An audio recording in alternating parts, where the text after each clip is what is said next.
Family, Dr. Daw back in the building. Special conversation with Dr. Daw today. Diaspora wars, Africans, African Americans, and Afro-Caribbeans. What's really going on? Addressing FBA, Pan-Africanism, and the fractures few are willing to name. Conversations with Dr. Daw on the other side. Conversations with Dr. Daw on the other side, family. Become a part of it. Embrace it. Become a part of it. Embrace it. Become a part of it. Embrace it. When you claim your Africanness, you're going to get your mind back. Black and I'm proud. Claim your Africanness. Black and I'm proud. I'm telling you. When you claim your Africanness, you're going to get your mind back. Black and I'm proud. Claim your Africanness. Black and I'm proud. I'm telling you. Family, family, family. We are in the building. Dr. Daw's in the building today. And guess what? We were supposed to have a guest this week, Dr. Jared Balbo. He'll be here next week.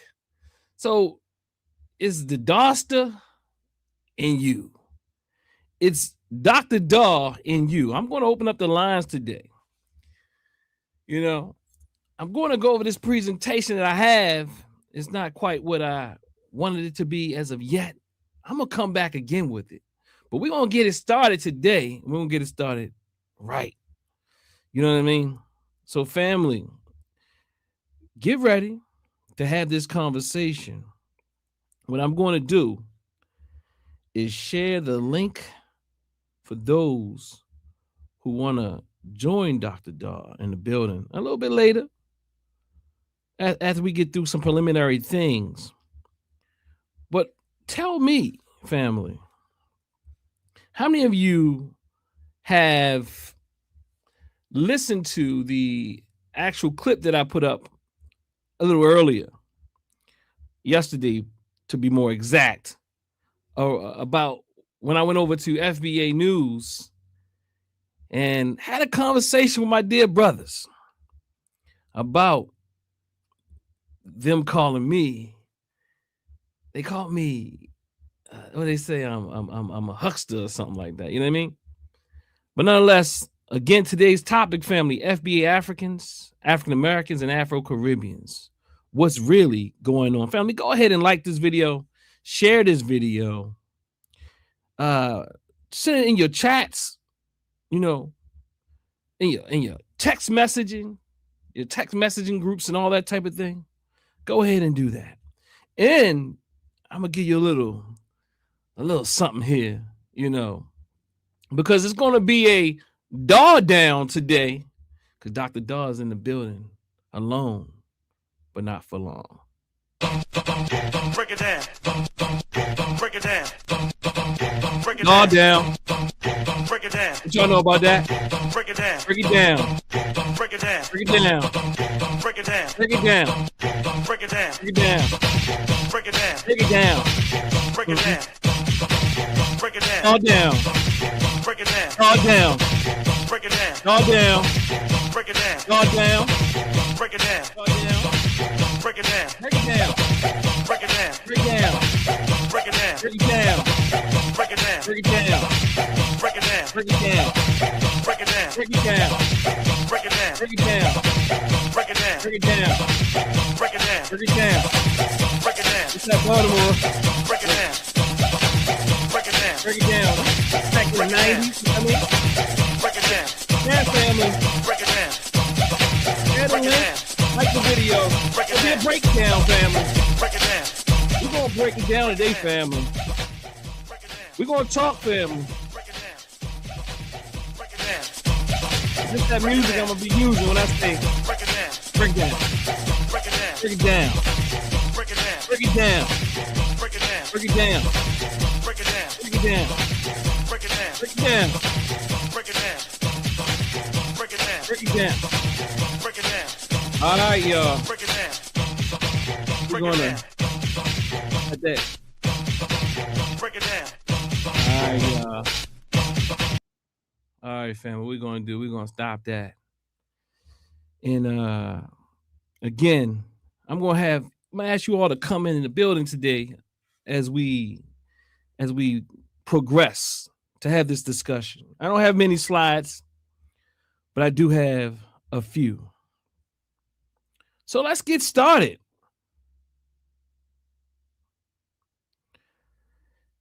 Let's get started here. Is that the best view I have now? Let's see if I can make that bigger for myself. You know what I mean? In fact, that's slide 5. Let's go back out and let's do it like this. All right, family. So it's been some diaspora wars. And again, I want to talk about these sentiments. I want to talk about these feelings that FBA has been saying that have been going on between our brothers and sisters throughout the United States, the diaspora, the continental African brothers and sisters, and so on and so forth. I think that there's a lot of fallacies going on. As I shared on the show that I was on the other day, I shared the other day that there's a lot of fallacies going on. And there was so many people, there's so many misunderstandings as it pertains to us as African people. We say so many things that are not necessarily true. We say things that we can't support.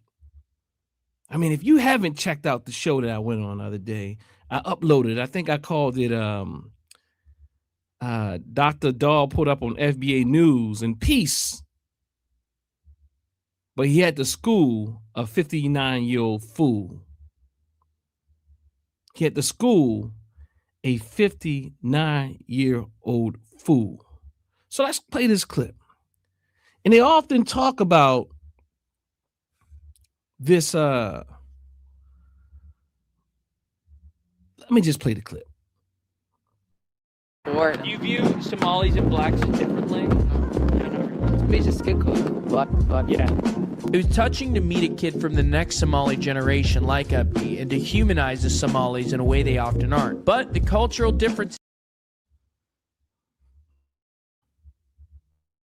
or Do you view Somalis and blacks differently? we just get cool. But Yeah. It was touching to meet a kid from the next Somali generation like Abdi and to humanize the Somalis in a way they often aren't. But the cultural difference. So I just want to show that clip just to get us started. I might play it again. I have more clips that I'll share in the future, but there's a lot of misinformation. There's a pervasive narrative that we don't like each other, that Africans don't like us, that Caribbeans don't like us, that we, all this type of thing. And people have done us bad and they've done us wrong. And it's not necessarily that some of that is not true. But again, how much of that is true? In fact, how many of us like us? Like, have we asked the question, how many of us like us or dislike us? I'm talking about those who call themselves FBA, African American, or what have you. Let me set this preface. I have to always set this, that FBA is an identity category, which is a subcategory of African American. It is not the 42 million that they say it is. It does not represent the majority of the people here in the United States that are who call themselves black, whose ancestors come through chattel slavery. It doesn't do that.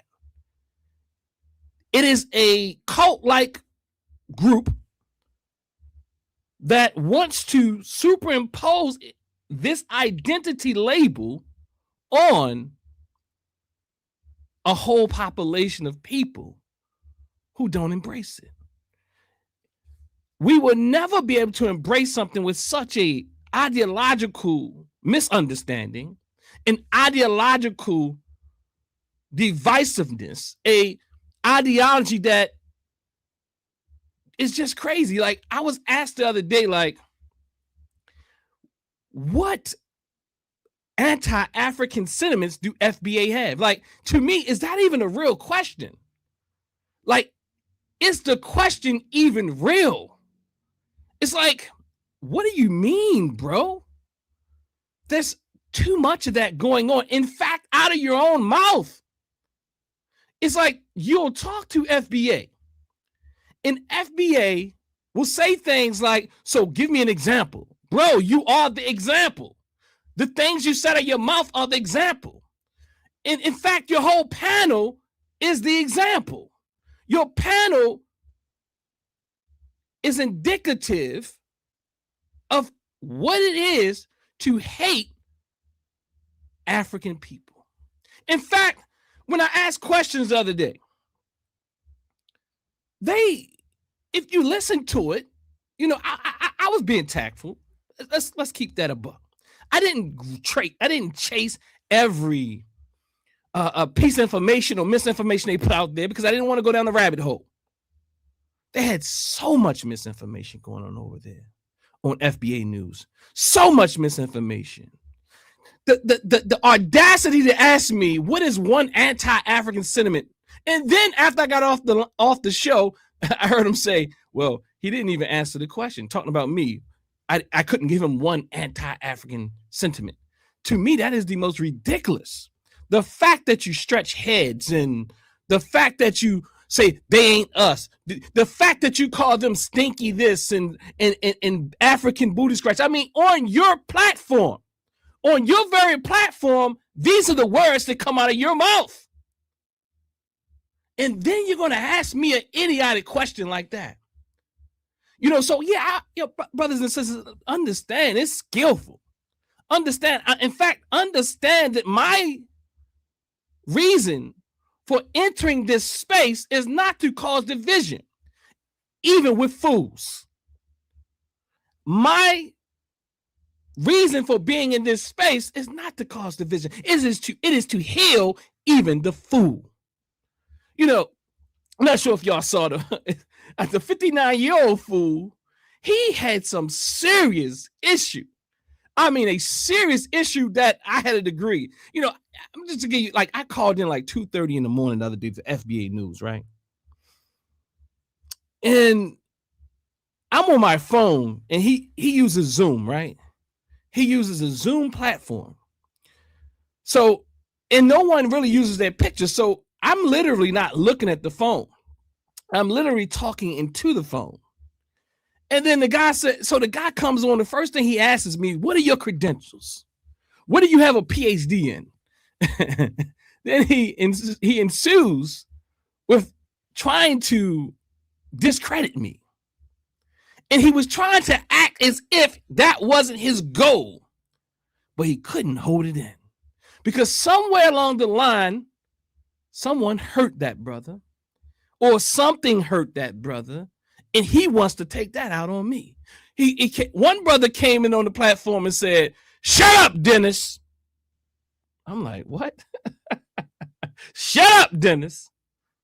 Another brother called me the Nigger. That's these are the introductions to me. One brother came in, the first word he said about me, he called me an Nigger. The second brother came in, if I'm keeping it in order, he said, shut up, Dennis. I'm an OG. I said, who's this Midwestern sounding brother? He said, I'm an OG and I'm going to tell you how it is. Then the third brother came and said, he from down south. I'm 59. I know the presidents of schools. I know professors. I've been in classes. I'm not going to talk about my credentials. I know all these people. He said, I told him, I said that I teach something, and one of them said, "Oh man, he teaching our kids." But at some point, getting back to this brother, the 59-year-old fool, the 59-year-old fool would try to disassemble me, try to discredit me, try to say, well, you got degrees and ain't nobody dealing with your Ivy Tower shit. You know what I'm saying? Like, bro, we got all types of trauma in our community. We got trauma. And I'm telling you that those who gravitate towards FBA, my dear brothers and sisters, although I know they will hurt you, they will throw mud on your name, but people who gravitate towards those type of ideas are hurt. And if you go and you look at this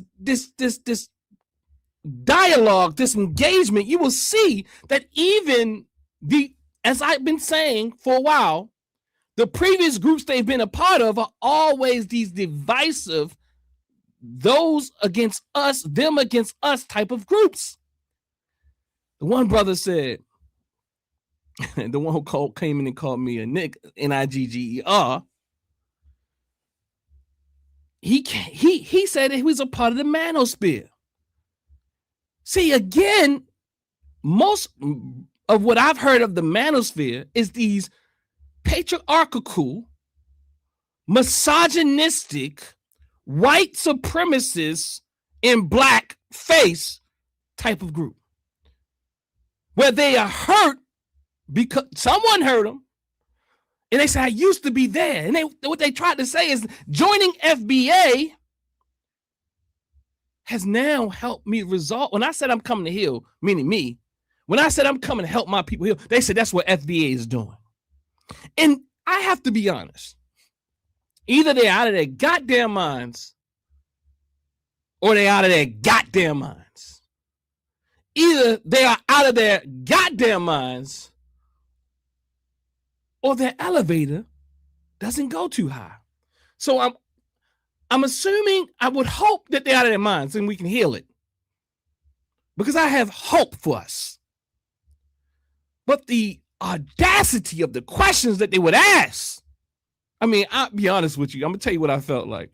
I felt like a kung fu monk going over there. I felt like I went over there.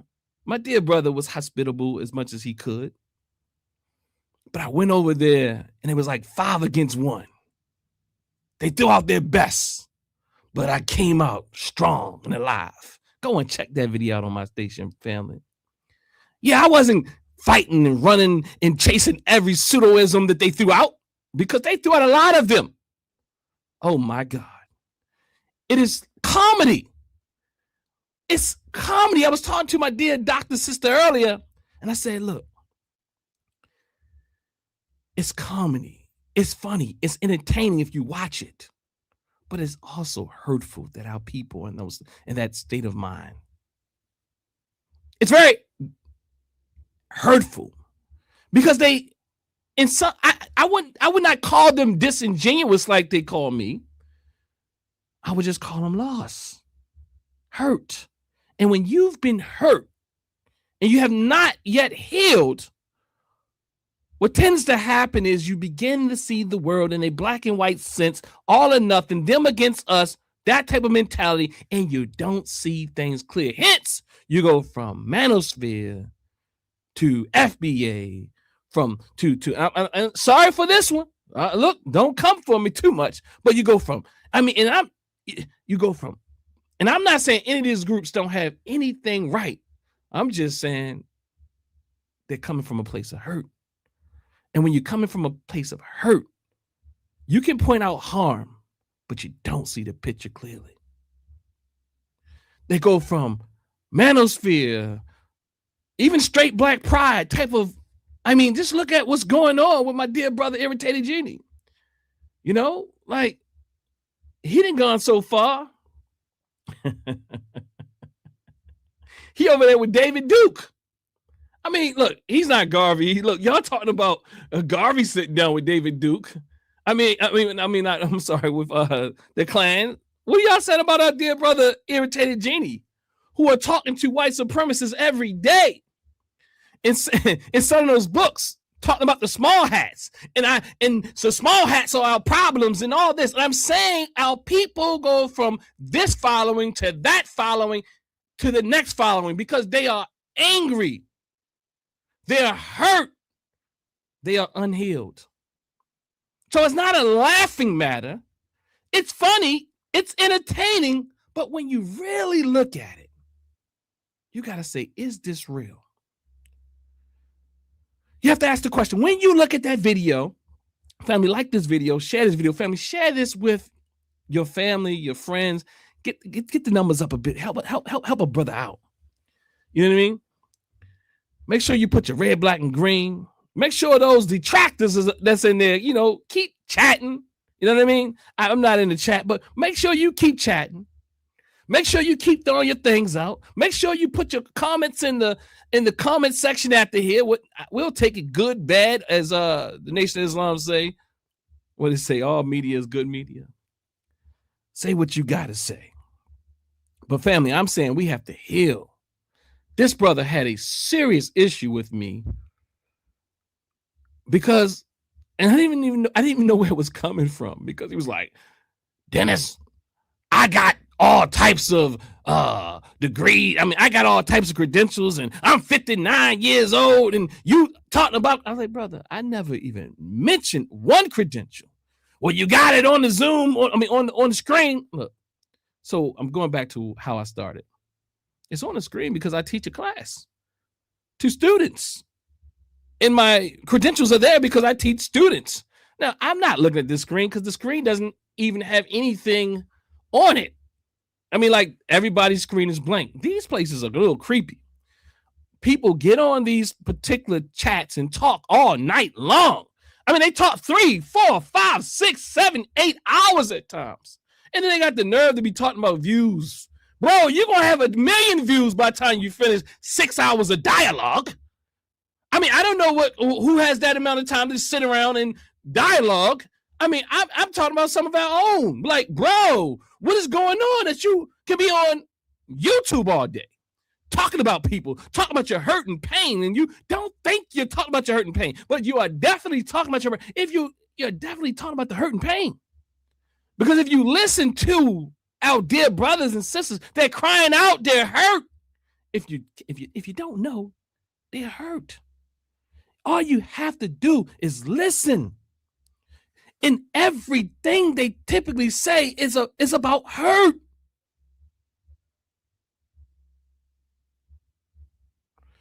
Hey, so I see Carrie says, you were actually treated gently, Doc. I have been banned from that channel precisely because I knew the history they were discussing more than them. You know why I was treated nicely, Carrie? I was treated nicely because I used tact. Now, I don't know what you did, but also I got some other reasons why I have some other assumptions why that might happen. I kind of knew that I would be treated a certain way because I saw how certain people go over there and they would treat them a certain way, and others would go over there and they'll just hit the button, cut them off, and all that type of thing. So I have an idea. What's this? The 59-year-old fool. Of why, let me go back. I have an idea why I was treated like that. But one, I was cautious not to go down certain holes, just to be honest with you. So let's see here. Kevin, Mr. K, look, Mr. K, I'm going to bring your video that you gave me. I actually started cutting up for this particular episode, but I didn't get the chance to get to it fully. So I'm going to come back and discuss this even more. And the topic for today is African Americans and Afro-Caribbeans. What's really going on? And we're going to get into that. And I didn't want to have some people come up. I want to hear my Caribbean family come up in here, my African family come up in here. Get ready for some dialogue. So yeah, Mr. K, thank you for the info. I hope that's not putting out your information too much, but I appreciate the work you do. They also want to talk to my dear brother Everett, President Everett Winchester. Yeah, so I was treated. I think I was tactful, and that's why tactful and tactical. I utilize even my counseling skills at times. I was intentional because my reason is not to even prove them wrong. They can talk wrong stuff all they want to talk. That's not my goal, to disprove every pseudoism that they have. It's really about unity. It's really about healing them. It's about healing us.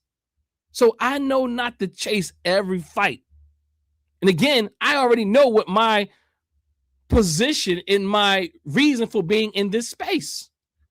My reason for being in this space is for unity in the family, here and abroad.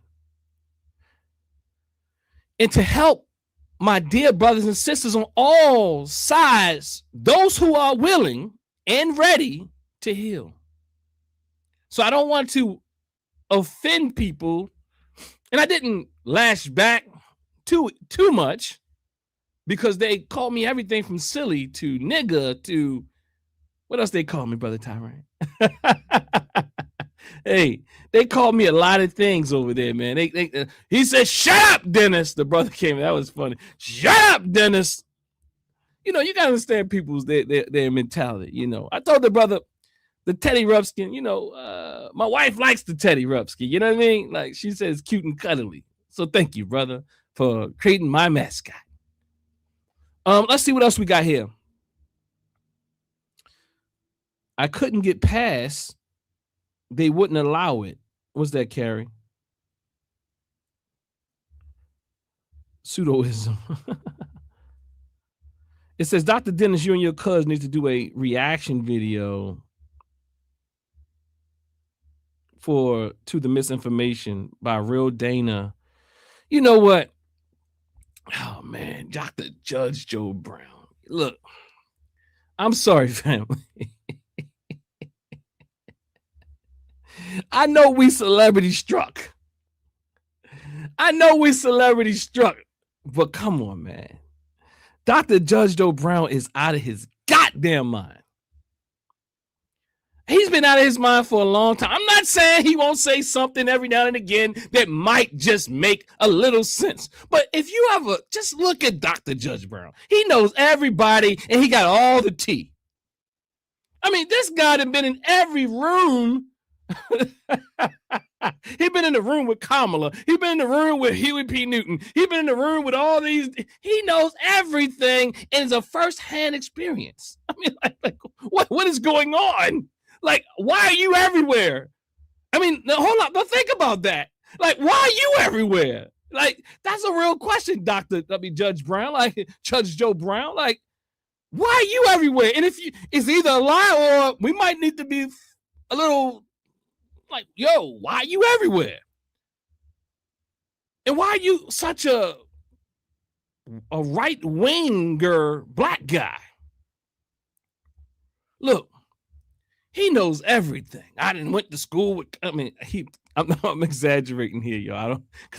I don't know exactly his talking points. But he'd be like, "Yeah, I was in the dorm with Kamala when she first decided she wanted to be black." I mean, this is the type of stuff he'll say. Like, I was in the dorm when Kamala decided she decided she wanted to be black.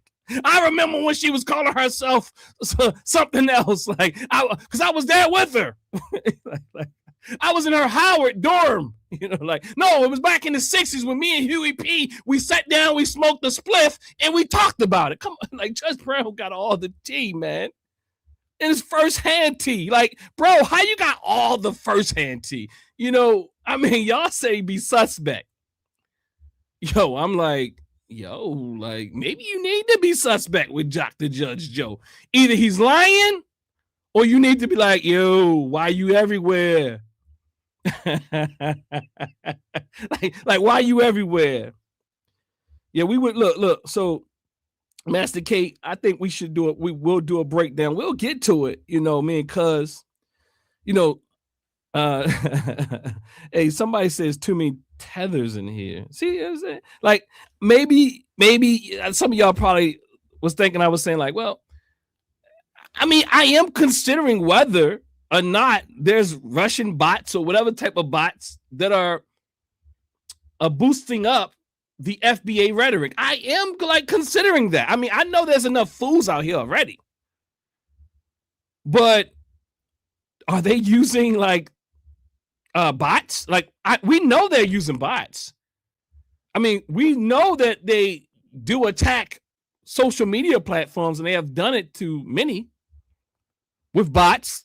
But I'm wondering if there's a higher up level of intel bots to cause division. Now, the reality is this. It doesn't matter if there's bots being added to the foolery, because their leader already puts out enough misinformation. You know what I mean? Their leader and leaders already put out enough misinformation. And you got to be real careful with that leader guy of theirs.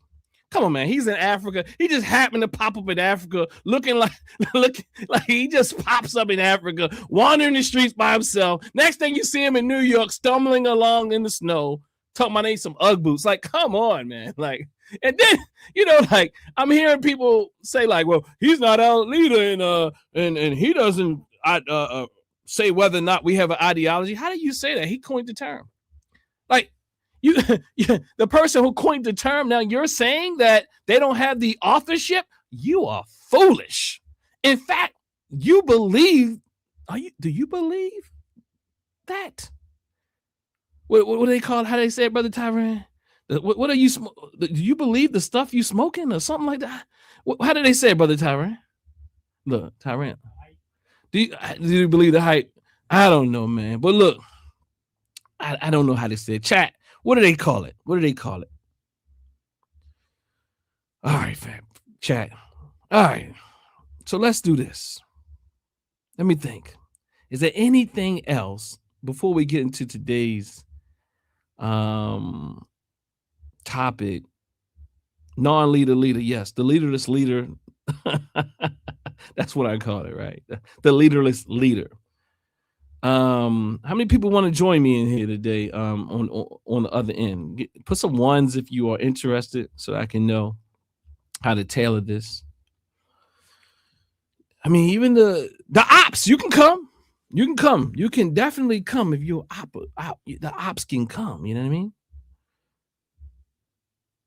The jealousy is an addiction. Speak on Umar. What does that mean, DJ Biggs? Who's jealous? Like Biggs, DJ Biggs. Who's jealous? Let's come and talk about it. Look, the link is in the chat, Biggs. I want you. Look, tell me if you're going to come. I want to know who's jealous and where did you get that from? Why would I'm wondering who jealous of who first and foremost. You know, because at this point, you know, y'all don't know that I do a lot to keep the gloves on. Y'all don't know. Like, if you think I've given people a smidgen of an ass whipping, you done lost your mind. You better know that I practice professionalism.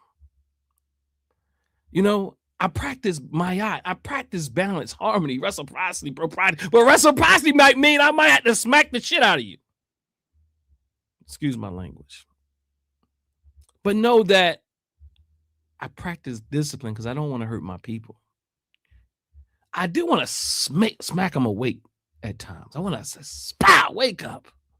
If it was just that easy, we would be smacking a lot of people. Mr. K, let's see here. The Boogeyman 32, and they have the nerve to claim Pan-Africans are always in FBAs when they constantly troll Pan-African spaces. Yeah, I mean, I appreciate them coming over, you know. You know, they actually invited me over, so I decided to take it up and go over there to FBA News. You know, not just FBA News, like they have these, like, who's this other guy? the Afro, like Afro something, like Afro elite or something. Like, you like, are you crazy to listen to him? Like, I was listening to the madness and how he forms his ideas, and you think he's smart. Yo, you think he's smart? Like, you literally think that guy's smart? Like, the dude is fallacious. Like, yo, I feel for you if you think that most of these people, I mean, I have not met one person that is on these social media platforms that are genuine that I don't have any concern for. Like, if you're genuine, I have more concern for you, because then that means that you're seeing something wrong. That means you don't see the full picture. But if you're a fraud, I just, you got to get out the way. But I have much concern for those who really, really believe that FBA is some type of remedy. Like, the nerve of people, like the nerve of them, like, really, like, they are assimilationists. Like, literally, like, if you listen to that video yesterday that I put up yesterday, you would hear that they talk about we can't agree when Pan-Africanism, when Pan-Africanism is much larger, much older, and has an ideology. They said it, one of them, we're arguing like on there. I just wanted to let them play out that they don't agree. So the brother's like, I said, he said, so what's your problem? I said, I only have one core issue. And I understand my core issue is that FBA is lying. And what do I mean by that? Again, they say that they are just a lineage. They don't have an ideology. But you go to Tariq's website, the FBA website, they were like, that's just a website. That's the website y'all got, bro. That's the founder, the one who created the term. Now you're telling me not to trust his website? Well, he doesn't speak for us. Well, he definitely coined the term and you following it. I was just saying, like, yo, I keep saying, like, why do you prefer to use FBA? Like, again, if I had the choice, if I had to choose two, and I have to choose the one, how they say, the one, the less evil, what have you, I would have to go with Yvette Carnell and Antonio Moore. At least they seem like they got something together. See, and I think I've heard, like, people have concern with Yvette Carnell and Antonio Moore because when I'm starting to, and maybe this is a conceptualization. Maybe this is a conceptualization. It just came to me that Yvette, because I think I saw something along the line that the FBA believes that the ADOS is the Democratic shield. Okay. And I know clearly, and I'm not sure if that's accurate, but let's say that's the case because I've heard FBA say it, but FBA is definitely MAGA in black. So you have the delineators that are the right-wing delineators. Let me use this hand. The right-wing delineators, and then you have the left-wing delineators. See, that's all. I mean, look at it. You have the look. If you FBA, they have a problem with you being, let's say, part of the LGBTQ plus community. At least, they a lot of them are very strong in that rhetoric. Then you can't be that strong on Yvette because Yvette is a representative, not necessarily, but you get what I'm saying. So there's a difference in the way that they roll. One set or sect is more liberal, and one sect is more conservative. Okay, let's say it the right way. One is more white patriarchal, meaning FBA,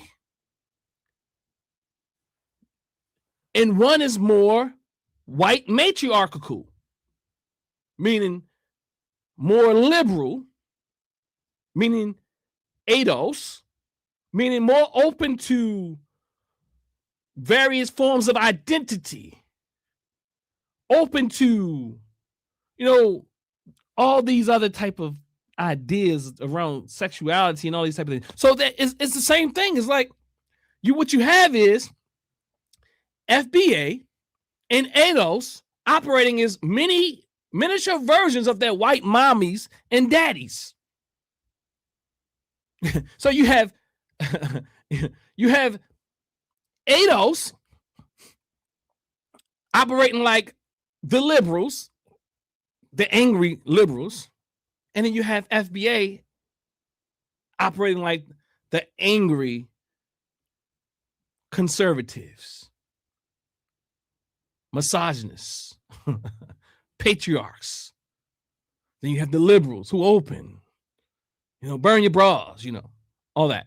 You know what I mean? None of that's African. And that's part of the problem. When you have someone attempting to look at issues and have no level of cultural awareness, it's always going to end with a problem. And what I mean is, I'm not saying people who just pick up punchlines, because like Tariq Nasheed can act like he is somewhat anything he wants to be. Why did he end up in Africa? I mean, like, it's a mind game, family. It's a psyops, and Dr. Ball will be coming on to speak about that a little later. Let's see what's in the chat before I move forward. Because we're going to move forward. Let's see what we got here. This all comes out of Black frustration with Obama era politics, real and perceived. Okay. See, so I think I'm hitting on something here. FBA lineage for life. No more cosplaying. Look, they can't even come up with their own terms. They're like, why do you all just sound just alike? Yvette's ideation of ADOS came out of that via her earlier associations with Boyce Watkins and her cultivated voice on his platform. I guess that's what that means. Peace, Doc. Both ADOS and right-wing groups both express white nationalists. I would agree, but then I would say there's a little sprinkle, because Yvette has to put the sprinkle to be accepted. Yeah. Brother Haki say Afro Elite said he don't support getting white women, but Tariq wife is that's a debate there, Brother Haki. Is mixed. Tariq the man, you know what I mean? I see. I'm so happy that you at least appreciate your leader. Dr. Dennis, bottom line, Tariq is a wannabe anything. He is he's a wannabe get that money however he can thing. That's what that is. Rich Almighty 331, Tariq is your pimp daddy. Okay. So that's not to me. I thought it was to me. I was about to say, Kevin, Mr. K, what are you talking about, man? All right, Joanna, man, I don't know what that means. But all I'm saying is they are doing their master's work. I know there's another word I was looking for. All right, family. Let's do this real quick. It's time to change over. And just give me a second as I hit you a little bit of the breakdown.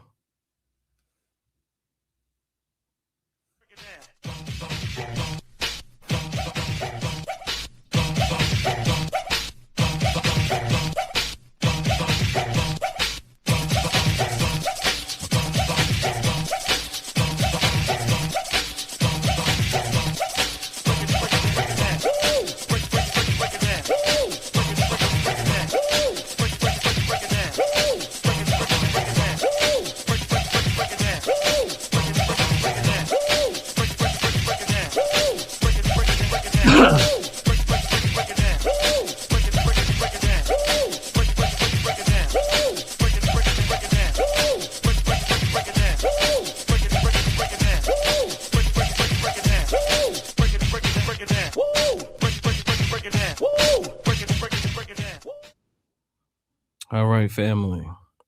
Back at you, Dr. Daw. And we're about to do a daw down break it down. All right. And I'll be there. You know, I'm doing this technological thing. I think I'm getting a little, I don't know why my thing. Oh, I know what the problem is. Oh, okay. It's not the same screen. Okay. This is my PowerPoint. And so let's talk, and please feel free to come in the chat. As Sister Queen say always, jump in the chat and don't hold back. I'm looking at this comment here that says, all right, look, I'm gonna get out of the thread. So again, diaspora wars, Africans, African Americans, and Afro-Caribbeans. What's really going on, family? This is just a precursor. This is just the beginning. This is just getting us a little warm, because I'm gonna come back and we're gonna go a little deeper. But let's get this thing rocking and rolling. Now,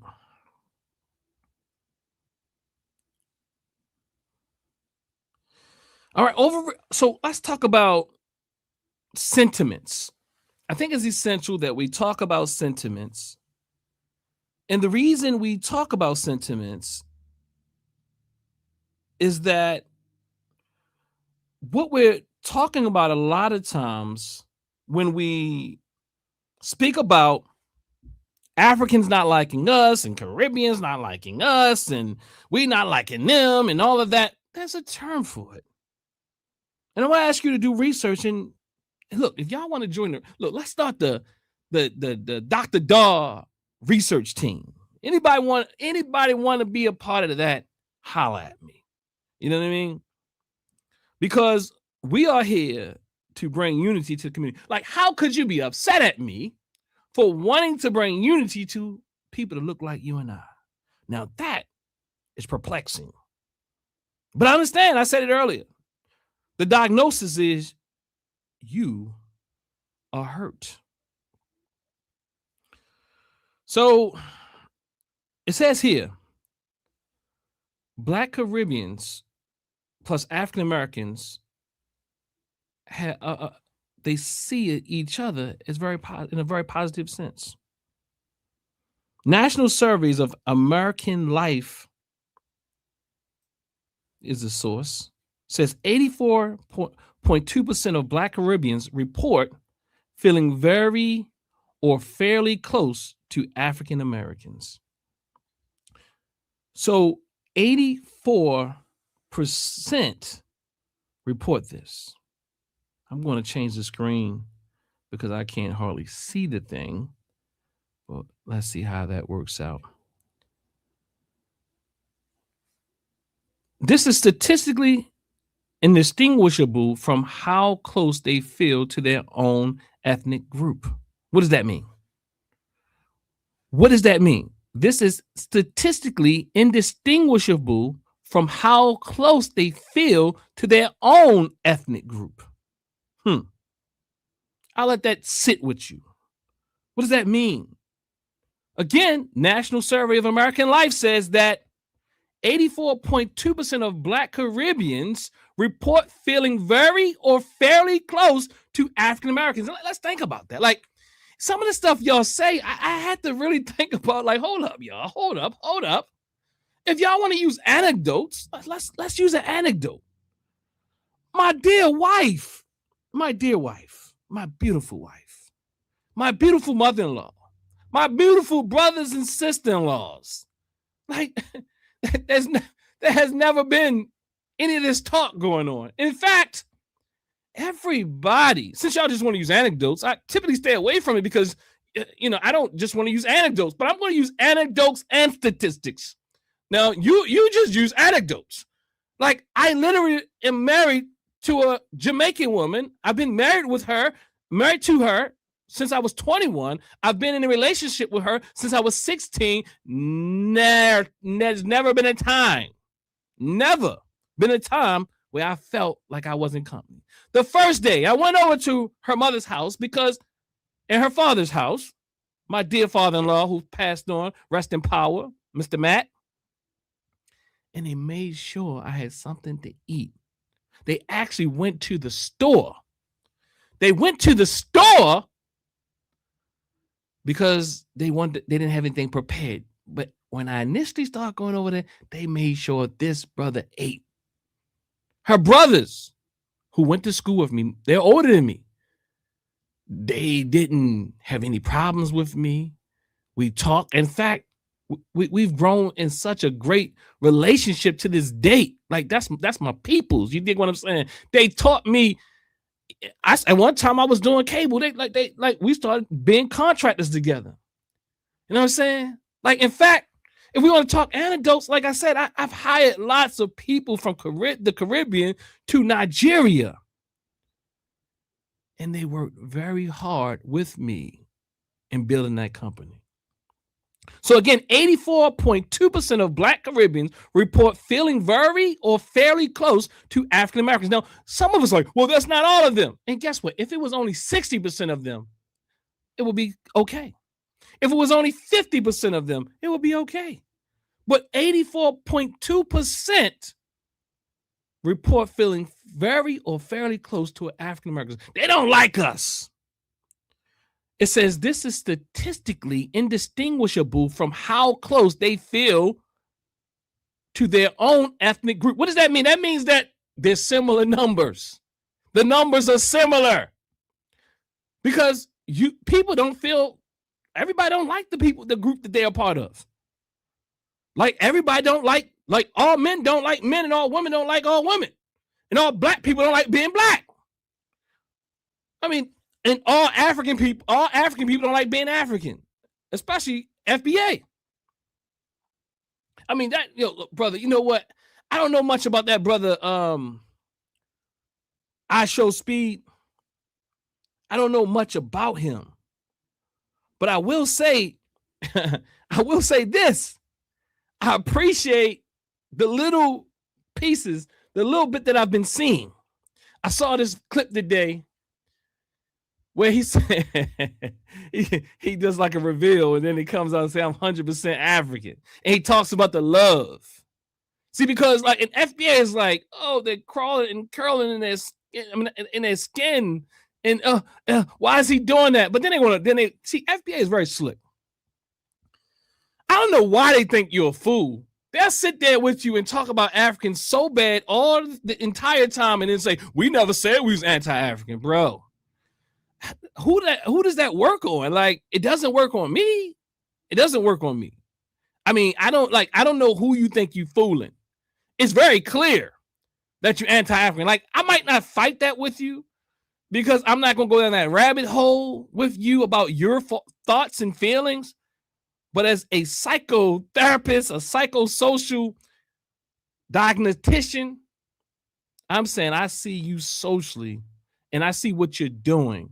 And it's very evident that I don't care what you say out of your mouth. It's very clear that you're anti-African. In fact, you and then you think you're bringing something new. You think you're bringing something new. Like, oh yeah, we like for example, my grandmother said that I was Indian and we Blackfoot and Cherokee and Chickasaw, not like all these type of things. Like, and that's what they told us. Like, is that something new? Like, we've been hearing that for our entire life. It's been wrong then, and it's still wrong now.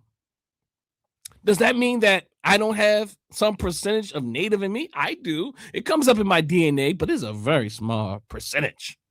See, you will be anything besides Black because you've been taught. I mean, not Black. You want to now take Black. And the craziness of it is that the dear brother the other day when I was on the show, he would say, well, we've been Black. No, you got to know that Black people didn't want the term Black, bro. Come on, man. My father would tell you the story. Look, go talk. Look, I don't need no stats and data for that because I'm going to use what you use, just your daddy and mommy.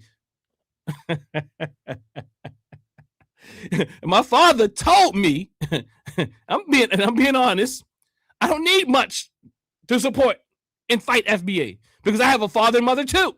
And my father and mother don't say that stupid stuff. Although it's very clear that my mother, on my mother's side, there's some native influence, and I've done the genealogy even. But still, my mother knows she's African. My daddy know he's African. My father told me that when he was young, to say you were black was like those are fighting words. So don't be sitting here acting like that's something that people always want to do. And that the word African American did not exist before the 1980s. That is, man, I see, again, like I told you, I didn't want to go down every hole with my dear brother because I'm not getting pulled into that stuff. Because the goal is to heal our people. It's not to fight their illusions. We're very deluded at times, and we have delusions and illusions that, you can hold on to it. Like, I'm not fighting everybody. Like, to fight FBA about every point is to like fight a Christian about their Jesus. It's like to fight a Muslim about their Muhammad. It's like to fight anybody about their ideological. Like, I'm not fighting that. I'm not doing all of that. Like, I mean, some of you all are Christian. I'm not going to be coming to your house talking about trying to get you to get away from Jesus all the time. You know what I mean? I'm not going to be fighting about whether Muhammad was a real figure or Jesus was a real figure with you, whether or not you like Krishna. That is the same type of argument you have with people who practice FBAism, Nashidiism. It's the same type of mindset. Why would I fight that? I know that will be a foolish. Now, I'll come on my platform and talk about it because this is my platform. I'm not going to go over there in their house and tell. That's like walking to somebody's house and say, well, look, if you want to believe that you're native, like, okay, that's not my argument. I'm not having that argument with it. I mean, maybe one day, but I'm not having it on your platform where you got the button to push mute and kick me out. So I already know that is a very touchy topic for you. That's like if you go in somebody's house who believes in their religion and then tell them that their savior or their religious figure or even their pastor is a fraud or a fake, they're going to have to experience certain levels of dissonance. So again, as practitioners, you know what arguments to choose and which ones not to. Because some people are going to believe fantasy for the remainder of their lives. So if I can have them believe the fantasy and move to a more healthier version of it, that would be my attempt. You know what I mean? So, but FBA, the problem I have with FBA, and I'm going to get back to the data, is that it's a very new movement, and to be tarnished as bad as it is already means that, like, yo, why would you even join it? It doesn't even have a history, although you're going to say some delusional and illusional, I'll make that word up, but delusional type of comebacks is like, well, we've been the freedmen and like didn't say, well, we don't care whether or not we're FBA and whether it's ADOS and whether, like all the words are interchangeable. Like, who? That's not what all y'all say.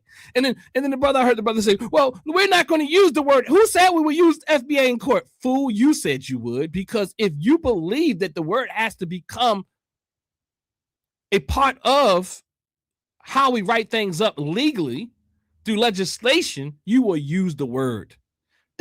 Man, you will do anything. Like, are you really being genuine?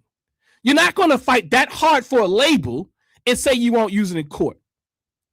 You're not going to fight that hard for a label. Look, man, y'all saw this craziness. I can't think of the white boy, but anyway, some of them were very happy. What's his name? What's the brother? Afro Elite, and so happy. We made it mainstream FBA, and whatever the white person's name, I think he's a right winger who said, I like that Tariq guy. I like FBA.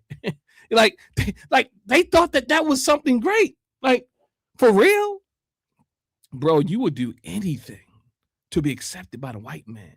So again, I'm saying this is nothing new. This is nothing new. This is more of the same. It's more of the disease. It's more of the disease that we've already experienced as a result of being on this plantation in the United States. It's more of the same. It's more of the anti-African, anti-black sentiment, black immigrant sentiment that already existed. We already knew from when we grew up. It's not just them. Like, bro, I know you hurt. I'm not hurt. I understand how we've been played against one another. Well, because the crazy is like, you can't act like their parents didn't tell them something. Like, bro, I don't care. I really don't care if their parents told them that. Their parents are ignorant. And guess who else parents were ignorant? Your parents were ignorant because your parents also said things and you want to act like you didn't. It's like you're crying like they didn't want to play with us. They didn't want to play with us. They didn't want, like, what? Okay. All right. All right. I know the brothers across the street from me played with me, Chikamika and Chin. They did. But they played with me, and let's keep it a buck. Let me just keep it a buck. Let me keep it 100% funky. Chikamika and Che, or Chi, Chikamika and Chi, their father, who was an accountant who lived across the street from me, and I lived in the hood, in the hood, OYC, Oyork and Cater, Baltimore City. He allowed them to play with me. Now, there was some dudes around up the street who was selling a little something. I wasn't selling nothing. I wasn't getting no trouble. I was going in their house. Chikamika and Che. I was going in their house. They were coming to my house. And guess what? It was even worse because they was Jehovah's Witness. So that was part of the major issue. Wasn't even that. The major issue was their religious ideas. So that is what kept them. In fact, I used to see how frustrated they were because their father was a strict religious adherent, and they couldn't do lots of things. And again, where y'all say crazy stuff like where they don't live in our neighborhoods, do you expect the neighborhood to be flooded with quote unquote immigrants or Africans, or do you imagine it's going to be flooded? See, your mind is off. Your statistics are off. Your data is off. The way that you see this is like, don't imagine that. Don't imagine that you're going to see all of these people. Like, they're only 10% of the population. I'm saying all immigrants, black immigrants all together. So you're not going to see, and you can't sit here, like, I don't know where you're from, but you can't sit here and tell me that Jamaicans didn't live with you. You know, everybody got, at least in Baltimore, we got like 5 Jamaican Chris's. Like, I know everybody know a Jamaican Chris from when I was growing up. I know everybody know anybody with an Ann name, Carrie Ann, Terry Ann, all these Anns. You don't even have to ask them. You didn't know they was Jamaican or Caribbean or Trinidadian, Sherry Ann. Just know if their name was like Sherry Ann, Mary Ann, Carrie Ann, it was your age group, my age group. We ain't talking about my grandmother's age group. No, that it's highly likely they were Caribbean.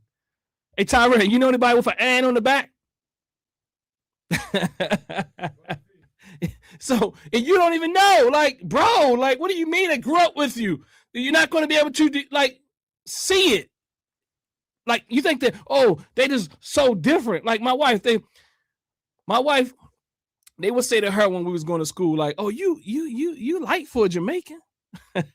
Like the stuff we would say, because in our minds we have different pictures of what Jamaicans look like. We have pictures of what our slave master has taught us, how our slave master has taught us to look at things. I mean, you know, so look, let me get back into this, but let me see. So let me make the screen large again. Let me see what we're working on time, because I can actually, okay. So let's get back to some of the data. Black Caribbeans feel far closer to African Americans than whites. Go back to this, the source is above, okay? This pattern is emphasized repeatedly in articles, discussion and tables. The article, Thornton, what does it show? Caribbeans are not anti-African American. Their dominant orientation is solidarity. National data shows over 8 in 10 Caribbeans feel close to African Americans, about the same level of closeness they feel to their own group. That's the summarization. Africans and Caribbeans move toward African Americans over time. Now, we have to understand, anybody who has any level of understanding know that when you come from another place, as much as you want to like just jump in there and be accepted, that's just not what happened. And in fact, when you go to a foreign land, you might, even if you thought that when you went there, you want to be able to relate to those black people there, you will be surprised. It's like somebody from Baltimore, as close as DC is, showing up in DC and you think that you're going to be embraced. No, it's not that easy. When we go to other cities, the main thing we start to say is, oh, they cliquish. People come to Baltimore all the time and say, oh, they cliquish. And these are what you would call FBA. Moving from one city to the next city, from one state to the next state. Again, Africans and Caribbeans move toward African Americans over time, meaning that, let me just read it. Length of U.S. residence increases solidarity. That's only expected because they don't even know culturally, even if they want to, they can't relate completely. If you were to go there, you would not be able to relate completely. If you were to move from Baltimore to Chicago, you would not initially be able to relate to that culture. It'll be a little more less of a problem for certain people, for sure. But it will be, you have to learn that culture. That culture is very different. People come to Baltimore, and it takes them a long time. And people fall in love, believe it or not, when they're black. Many times they struggle for various reasons coming to Baltimore, but one of the things they love is that it's really black. That is one of the things, and we do have a lot of grassroots organizations and things like that. And then it's a very comfortable city because you're around black people. It's a very comfortable city, but as much as we know that there's a fear about Baltimore, it's a very comfortable city. But again, you have to learn the culture of Baltimore. You will feel like an outsider. You don't know how many people I've had coming to my office from out of town and say, the people don't accept me here. I feel like everybody's in cliques. And, so what I'm saying is you don't expect somebody to come from an entire another country and come here and really learn how to click immediately and understand your plight, because you don't understand the plight of other people until you get there. Especially, it's like we think everybody needs to be social scholars or something, and that is not what it is. Most people don't know your plight. In fact, many of us don't know our own plight. And so you expect people from another country, from another space to understand African-American plight, and they can't even fathom it. They can't even relate to it because it's not their reality. Just like we can't relate to theirs. If we were to go to their country, you don't know how many people I heard who went to Africa now. They struggling with actually falling to the culture. It takes a while. And in fact, there's always going to be a longing for even that which you come from. You leave Baltimore, you miss it. My father's from Virginia. My father loves the country. He's not going back down to the country in Virginia. Small town, real small. I'm talking about real small, rural area, the country. I ain't talking about the fake country y'all be talking about. My father's from a small town. I ain't talking about small town, 100,000 people. I'm talking about small town. I don't even know how many people, like a handful of people, I mean, you can walk through the town type of town, you know what I mean? Where everybody's auntie and uncle. I literally thought that my father, these people were all his, like, I thought that all these people literally was his family. Then my mother, who's from Baltimore, who moved down there, she shared with me, like, That ain't my mother's funny, right? She said, that ain't his damn cousin. That's not his cousin. That's not his biological cousin. You know what I mean? But I thought that it was. All right, let's keep moving. So it says here, Black immigrants grow closer to African Americans, not whites, with longer residence. Let me say it again. Black immigrants, including African and Caribbean, grow closer to African Americans, not whites, with longer residence. Initial ethnic distancing declines over time. Why? You can't understand that? Racial identification strengthens after encounters with U.S. racism. You can't understand what you have not. You cannot really understand the thing when first you've been given mismessaging, and then you don't like though there's been many of us. I can't but think about the mama. Somebody tell me in the chat, she didn't believe racism in the South was as much as it was until she went down there. Her counterparts got murdered, and then she then she realized, like, oh my God, this racism is real. You had people, Black people in the North. I think the mama came from Chicago. I can't think of her name right now. Went down to the South. Her counterparts got killed. She saw the racism. She saw the oppression of people in the South, and that's when she really got it. I'm saying you have people in the United States historically during some of our harshest times, during Jim Crow, who didn't really believe that it was that harsh. So you expect people from an entire different country and culture to just pick up on it like that. They don't.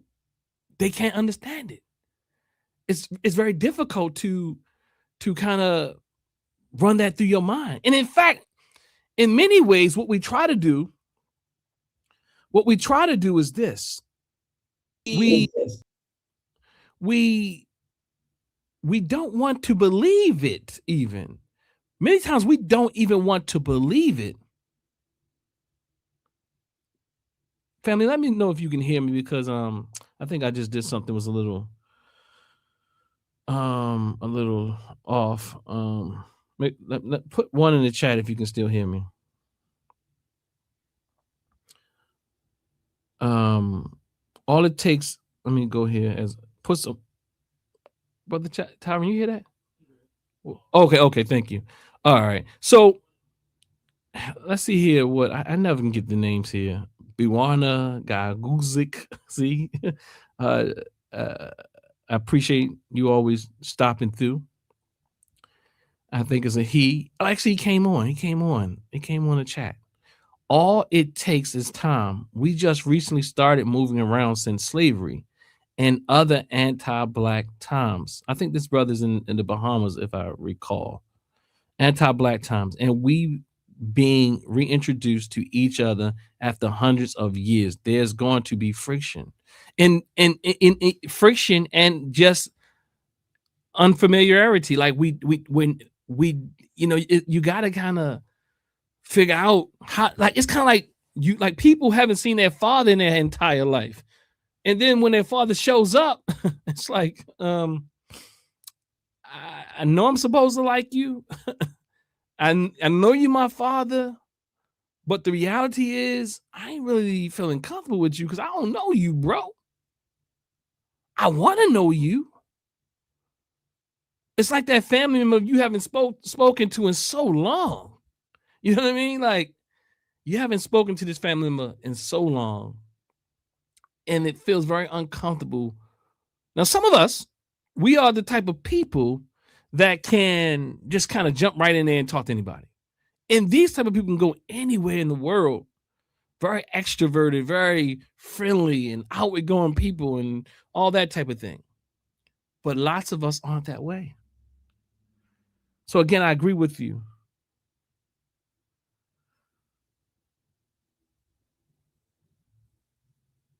Let's see what Brother Bakar says.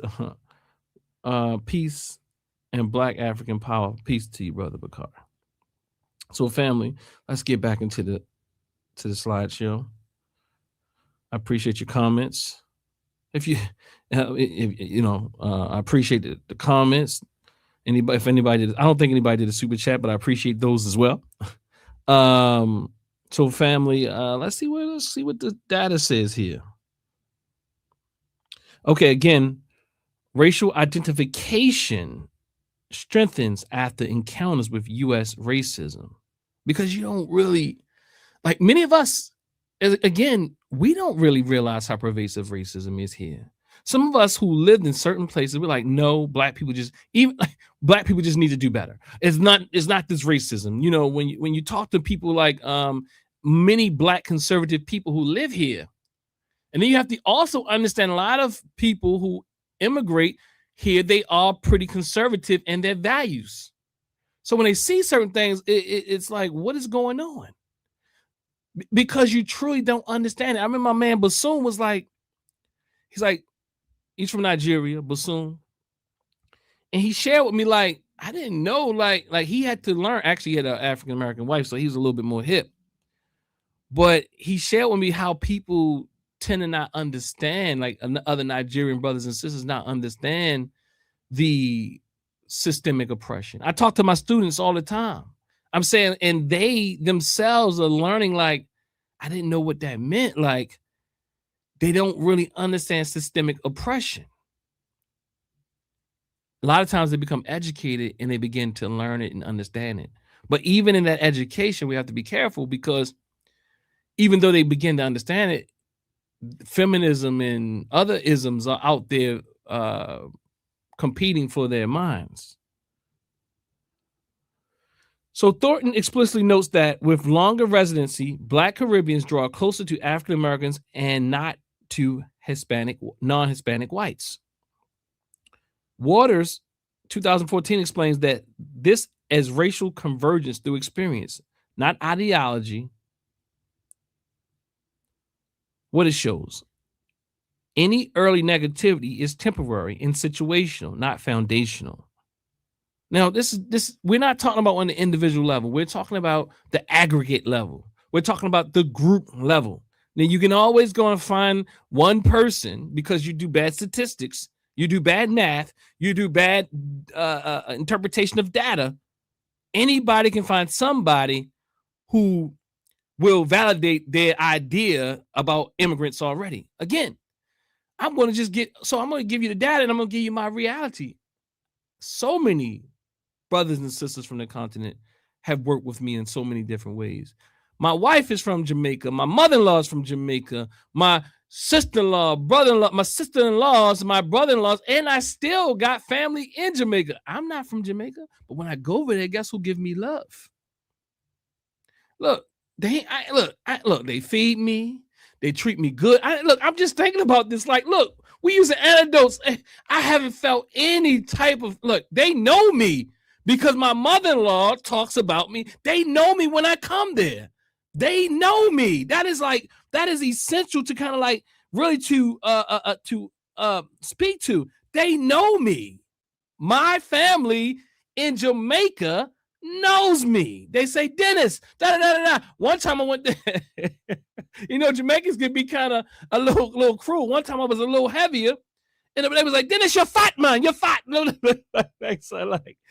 So it was kind of like, they say, you're bigger than Ron. And this is the other Jamaican dude was with us. Like, you're bigger than Ron.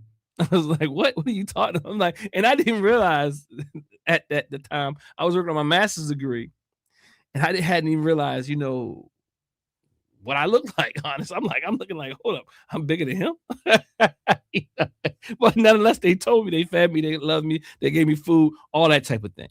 But what I'm saying is, no, they treated me good, man. They loved me, man. Look, like I got sister-in-laws in Jamaica right now.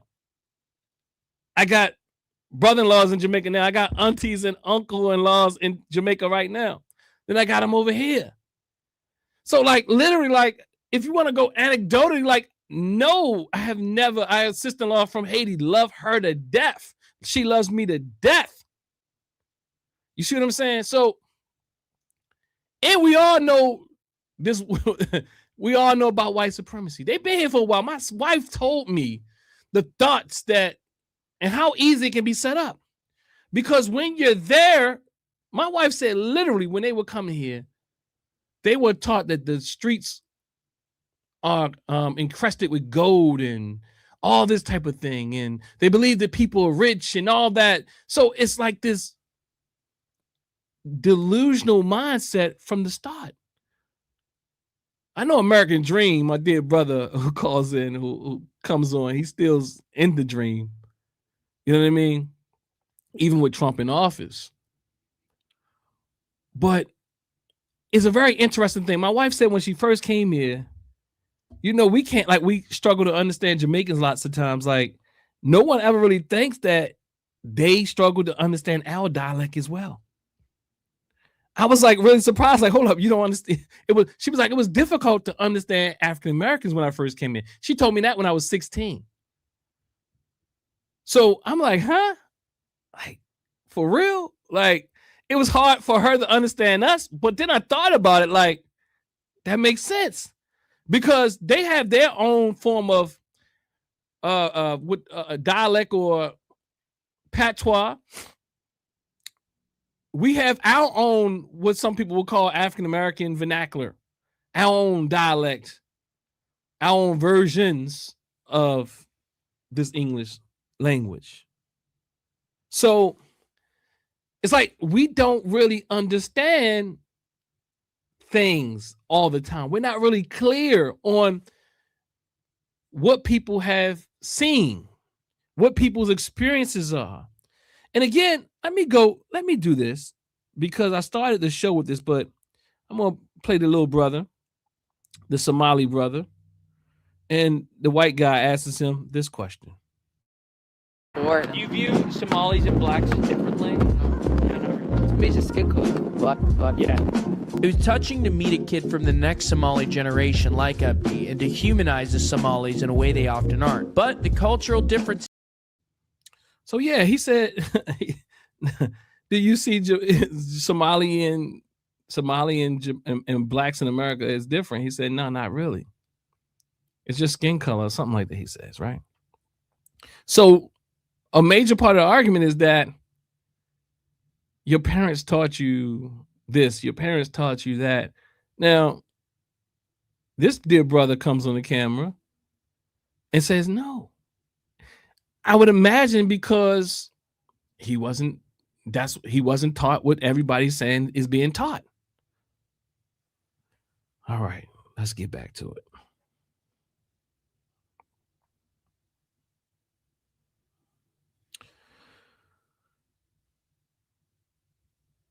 Again, any early negativity from our dear brothers and sisters from the African continent and Caribbean are temporary. And you know what's crazy? If you realize, they really talk a lot about the African people or black people around the diaspora who come from black spaces. They talk about Africans because Africa is a black continent. They talk about Africans in Caribbean because they're the majority in most of those spaces. And they don't even consider that lots of times when they do their assessment. You hardly hear them speak about black people who are in white predominant societies. They're mainly worried about black people who come from black spaces, who don't have the Western sanction. I'm not saying there's no Western going on in these spaces, but they're very different. So if you are from a black country or continent, then they have more problems with you. You don't hear them talking that much about European blacks. You don't hear them talking about that from people who are the minority in any of these colonized spaces around the world. They typically talk about black people who are the majority culture where they're from, the majority race where they're from. And they don't take that into analysis. Like, you know, them Jamaicans come here and they doing that. Well, Jamaicans don't call themselves black, Afro-Jamaican. First, that's wrong. Or black Jamaican. First, that's wrong. But you have to also realize they don't have to say that as much because when you think Jamaican, you think black. The people who really need to differentiate are the Asians, are the white people. Because you don't think Jamaican and you think about a white person. But when they think about white people, when they think about United States, whether you know it or not, people don't think black people. It's may be surprising to you because we are like the cultural innovators and all of that type of thing. But people think about America like you kind of think about Europe. Like you kind of think about London and different places. You don't really think about the black populations there, although there are black people there that are part of that population. You don't think about black people when you think about Canada. They're not talking about Canadian blacks. You don't think of, when you think about Canada, you don't think about black people, although we know that there's a major population of black people in Canada. In fact, have migrated from Africa in the Caribbean islands and those who were there before. But we don't think about black people when we think about these European dominated, culturally dominated places. But they don't talk about them. They might say something every now and again, but their major issue are with black people who come from black spaces. Think about that. There's something there. Again, the longer Africans and Caribbeans live here, the closer they feel to African Americans because the racial system teaches them that blackness is shared. And that is an absolute fact. African Americans, Caribbean Africans, a shared baseline. Thornton et al. Reports that 58.6% of African Americans feel close to Caribbeans. 58.5% feel close to Africans. Now, this is close. Then they have very close. This is breaking it down just close. This is going a little bit more granular, right?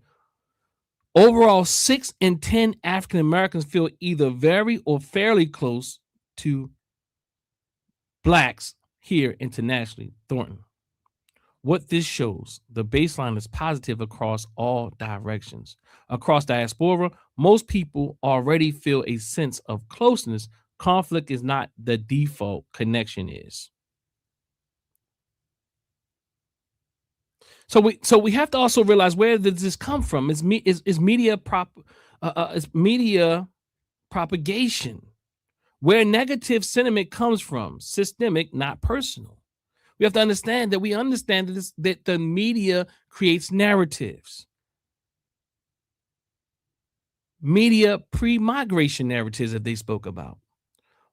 Waters 2014 documents that many African and Caribbean immigrants arrived with views shaped by Western media portrayals of African Americans. Let's say that again. Waters documents that many African and Caribbean immigrants arrived with views shaped by Western media portrayals of African Americans, colonial and missionary education, globalized anti-black stereotypes. These are important narratives, not lived judgments.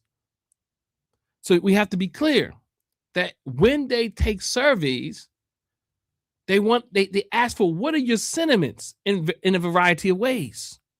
But then they ask, where do you get these ideas from? And it points back always that these ideas of one another, the negative ideas, and maybe the positive ideas, they come from Western media portrayals of African Americans. Colonial and missionary education. They have been miseducated just like you have been miseducated. You think you're doing something new by delineating, and I am suggesting, I argue, and I maintain we've been delineating a long time due to our miseducation. You're not doing anything new. You're not doing anything revolutionary. The majority of us have been taught to do that. Globalizing anti-black stereotypes. These are important narratives, not lived judgments. So let's break it down. Some negative views don't come from Africans or Caribbeans. They come from the same Western media pipeline that stereotypes Black Americans globally. Let me see if I'll stop there, because I want to do a more thorough presentation coming up. And I can stop here. Let's see how many slides. Okay, I can stop there and see if anybody wants to jump in the chat. And don't hold back. Who wants to come? Who wants to join me on the platform today?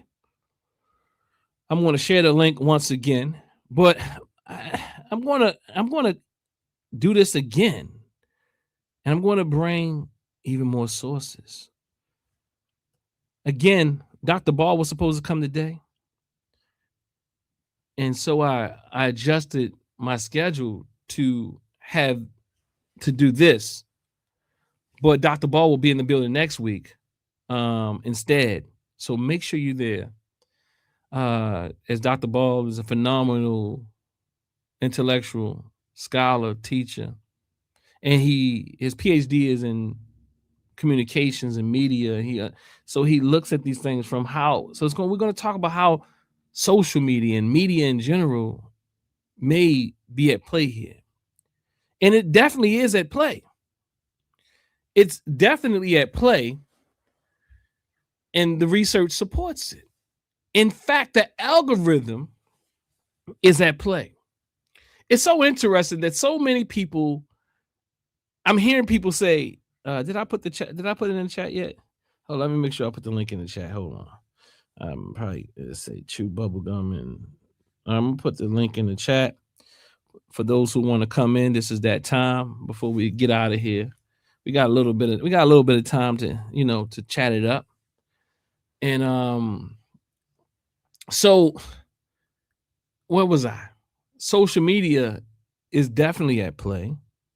The algorithm is at play, whether we want to admit it or not. It's so crazy. They'll come over him like, y'all, all y'all want to do is talk about FBA. That's what gets y'all views. Bro, FBA is what gets you your views. That's why some of you have decided to create entire channels labeled FBA, named FBA. So you think just because you identify as FBA, you don't think I see that the reason and rationale behind your FBAism? A lot of y'all are disingenuous. Let's keep it a buck. You're frauds. And I say there's a difference between someone being flawed and someone being a fraud. And a lot of the people that we hear and find, come on, family. I put the link in the chat. Don't look. FBAers, come up. FBAers, you can come up too. I'll treat you with respect as long as you treat me. I'm going to treat you with respect regardless. But it's funny. My brother Ron said yesterday when I was on the show, he asked me. He said, I want to talk to that UNIA brother. I think he romanticizes Garvey. I have like 4 questions for him. And I said, why didn't you call him, brother? He was there. He was like, well, he started to give all these excuses of why he didn't call in. Like, well, I got my child, my child is 4, and maybe I was eating, or maybe I was doing this, and maybe I was doing that. And like he gave like I used to tell somebody back then, one of my homies, like, look, if somebody give you like 7 more than one excuse for why they can't do a thing or why they didn't do this, no, they didn't lie. Like, you only need one reason why you're not coming to work. You don't have to. It doesn't have to be that my feet are cold, my wife got a headache, and I gotta take my children to the hospital. Like which one is it? Like, is it all of those? Like, or is it like you can't even lie good? And then later, my dear brother LeBron goes on to say he didn't call in because, what did he say? He disclosed later on the reason why he didn't call in is because he didn't want to get caught up, because Pan-Africanists, when you get on their panels, they'll talk over you and they won't do this and they won't do that. So he said all of that to go later to say something different. Like, brother, my dear brother, and I like you too, Ron. I do, brother. You know, I like Ron, man. Let's keep it a buck. So I'm waiting for y'all to come in here. You see anybody, brother Tyran? Nobody wants to come in and talk. I might as well finish my my slides if they don't come in. You know what I mean? So I'm gonna put it in here. So let me see here. I want to get y'all. I want to play something for y'all. Hold on. All right, so let me do this. And in fact, let me tell you something. Pan-Africanism is the only movement that has ever threatened our oppressors.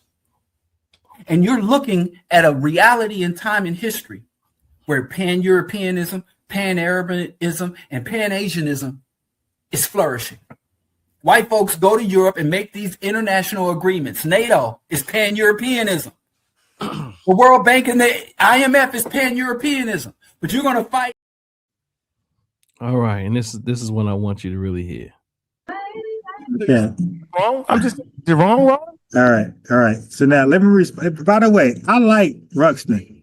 So now he might see me on his channel. First of all, I didn't call him out for a debate. I didn't say that. I didn't say debate. I think he's very smart. His name is what? Dr. Asar Winkler. First of all, I think he's very brilliant. I think he's smart. I think he's on the wrong side of history, but I actually like the brother. I think he's very intelligent. I wish he was on the right side. Okay, but I did not call him out, just for the record. I did not call him out for a debate. Conversation, yes. Not a debate. I think he's very brilliant. I've been watching his content. Some things I agree with, some things I don't. Like Tariq Nasheed. Some things I agree with, some things I don't. I agree with the definition on Tariq's website of who is FBA. Okay, but when it comes to his 3 stars, ask the question. Okay, about. All right, so Ron, thank you, brother. Again, he says I'm brilliant. You know what I mean? He thinks I'm on the wrong side. He would like me to be on that side. I am on that side. What do I mean by that? You're my brother. You know what I mean? Those who identify in this subgroup called FBA, y'all my family. I mean, I don't agree with your little thing, your little what did he call it, brother Tyron? Your little lineage. I'm trying to be nice. I don't agree with your little lineage.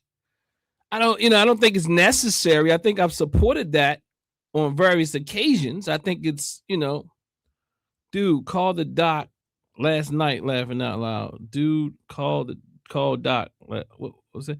It should be mandatory for all immigrants to learn Black American. It's crazy that people say stuff like that. It should be mandatory that all immigrants learn African American history, but it should be also necessary that you learn African American history, because many of us don't even know a goddamn thing about African American history, and that's why we are lost, deaf, and blind many times. It's not like we act like those of us here know something. No, we look. Those of us who work in these Pan-African spaces and African-centered spaces, we ain't dealing with lost people on the African continent exclusively. In fact, most of us again do our work here, trying to wake up the lost, the blind people here in our communities. So we all need some African American history lessons up in here, some real African American history lessons. I think we got somebody up in here, KP. And we'll go with that. All right. So are you going to use your camera? If not, I'm going to do this. All right, let's do this. All right, I'm going to bring up KP.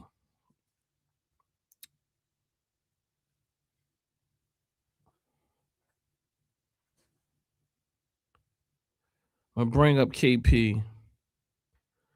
All right, KP, what it is?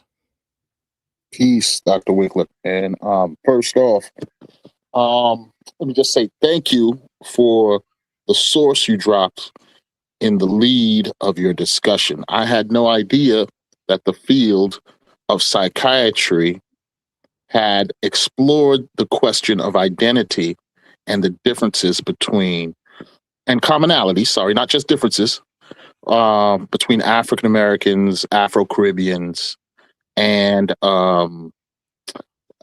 as the title suggests, non-Hispanic whites relative to that field. That is a gem. And there are subsequent studies as well. So you put me onto that. So props to you. Number two, I gotta reiterate the point that you just made, which is that I am who you might call a tether. But when I approach spaces such as this, it is important to state that African Americans are my brothers. This is a family discussion. This is when we utilize the field of Pan-Africanism. This is a family discussion. This is about an in-house discussion. Why? Because Pan-Africanism at an elemental level is just a word to describe something that Black people have been doing since before slavery, right? Back on the continent, there are legacies, there are histories of our interaction, sharing of culture. People move around. Black people are culturally, geographically dynamic. Mobility is a big lens in which we can examine Black history, both nationally here in the United States and throughout the Black diaspora or African diaspora. And then finally, this is my third and final point. Sorry for being long-winded. Third, even if we go back to the 19th century, what the core of FBA's claim is that Black immigrants, Black diaspora did not exist or is so small that it doesn't count. They'll often refer to being to the left of the decimal point, right? So if we go back to the 19th century, and I dropped this in the chat in stages, you have distinct periods of so-called Black diaspora coming in, augmenting what is the source, or FBA. So FBA has Haitian roots, has Bahamian roots, has Cuban roots. All of these Black diaspora groups, which are wrongly placed in national lenses, like Cubans, and like if that meant something to enslaved people, all of those people are constituent groups in the peoples we are today, who were referred to as African Americans. That Black mobility that existed on the continent continued before, during, and after slavery in the Americas. And I'll end here. So that reliance on to the left of the decimal point, Black diaspora, Black immigrants weren't there, it is false. And it over-relies on an incomplete statistical analysis done by government agencies like the U.S. Census, who will admit to you themselves that they're still working on their ways to compute and to compilate and describe various populations. So that left of the decimal point claim, which is at the core of FBA's historical claim, is dubious at best. Okay, because it's relying on incomplete data. There are things that we don't know. For instance, we don't know how many Black people went back and forth between the Bahamas and Florida during the Spanish period in Florida. We don't know how many exactly enslaved Haitians and freed Haitians of color, or the mixed class of Haitians, came into New Orleans after the Haitian Revolution. We don't know how many Black diasporan sailors stopped in cities like Boston and New York in the revolutionary times. We don't have accurate numbers there. So, but we know from history that those sorts of interactions existed. KP. But anyway, I'm gonna stop here, bro. I'm sorry. Can you hear me? Sorry. Yeah, I can hear you. I can hear you. I'm having some issues on my side. I just want to make sure you could hear me. So I want you to do me a favor, and you did a lot of explaining, and I wasn't fully aware. But even if I was fully aware, I would ask you to summarize, as I do all the time, because you said a lot. So what is the point you're attempting to make with all that data you just gave us? Well, the point is that Black people, as African American people, are culturally, genetically, biologically dynamic, and we have multiple lineages, plural. The FBA claim is to a singular lineage, and they extrapolate that, hey, my grandmama told me that we are Native American or whatever, right? Okay, even if that is true, that is one of your ancestors. Every generation you go back multiplies the amount of ancestors that add up into you. So if you I think I hear what you're saying. I think what you're saying is essentially, I mean, in some way, I think what you're doing is necessary, but in another way, I would say what I think you're saying, and I don't honestly myself, I don't even think is necessary. But I do get what you're saying. I think what you're saying, where you can't hardly tell, you don't know where we're from, and we don't know how we're all like integrated in what direction and how we got here and who is who. In a sense, are you maybe you're talking about this from a are you talking about this from a what is it called, a reparations perspective, or you're just talking about from an ethnic perspective? I'm talking from a multi-ethnic from multicultural, multi-ethnic perspective. Okay, so to me, from a multi-ethnic perspective, I don't think you did a lot of work there, but I don't think how do they even debate whether or not we're family members? I think that's impossible. We know we are family members. Like we know that we come from the same places. We know this already. We know that some people was taken here and taken there and taken over here. So we know we're family members. We know we reside from somewhere on the continent, even if we're not, let's say, in the same lineage, but we are cousins at least. We are at least continentally. So yeah. So I mean, I get what you're saying, but I'm with you. But I think that even that makes. I don't even think I even have to be that specific with it, but I appreciate it. But another thing I heard you say earlier was like you said you appreciate the social data that I brought forth, you know what I mean? And you didn't know exist. I know most of us don't know these things exist. That's why I decided that I'm going to do it, because people just be talking. And as a social scientist, I know that people don't know what the hell they're talking about. And they don't understand statistics. They don't understand that people do surveys. They do research. They do this type of science. So, and this was a quick one for me today.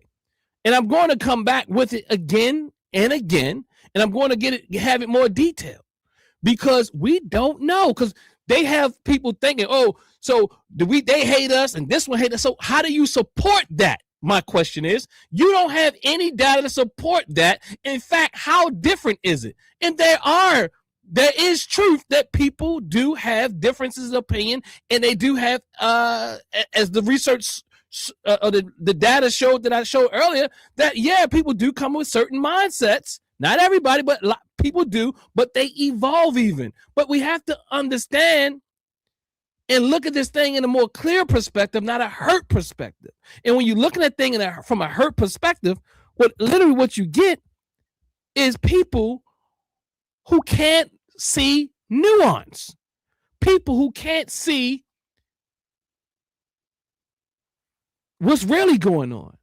You get people who are looking for they look at everything as a threat. In fact, if my slides will go on to speak about how some of this has been played against us, and a lot of this has been played against us as it pertains to jobs and other things like competition, and we think they're going to take our jobs and all these type of things. Where do these ideas and thoughts come from? And it's even research and data to support that Black immigrants, for the most part, don't even impact the African-American ability to seek employment. So what I'm saying is, and then the fact that you want to count out an entire group of people who, I know some people say, no, it's essential that you have allies. And why would you cut out your closest allies? 100%. In fact, oh, sorry to cut your wisdom there, Bob. No, go ahead. Go ahead. No, I was going to say, yeah, and even if you take a historical framework like the fight for equality or civil rights, you cannot tell that story in the United States, at least in the 20th century, without including at least some Black diasporans. And the names are gigantic. I mean, you mentioned Garvey earlier, right? I mean, people like Louisa Little from Grenada, for instance. And these are people who go back.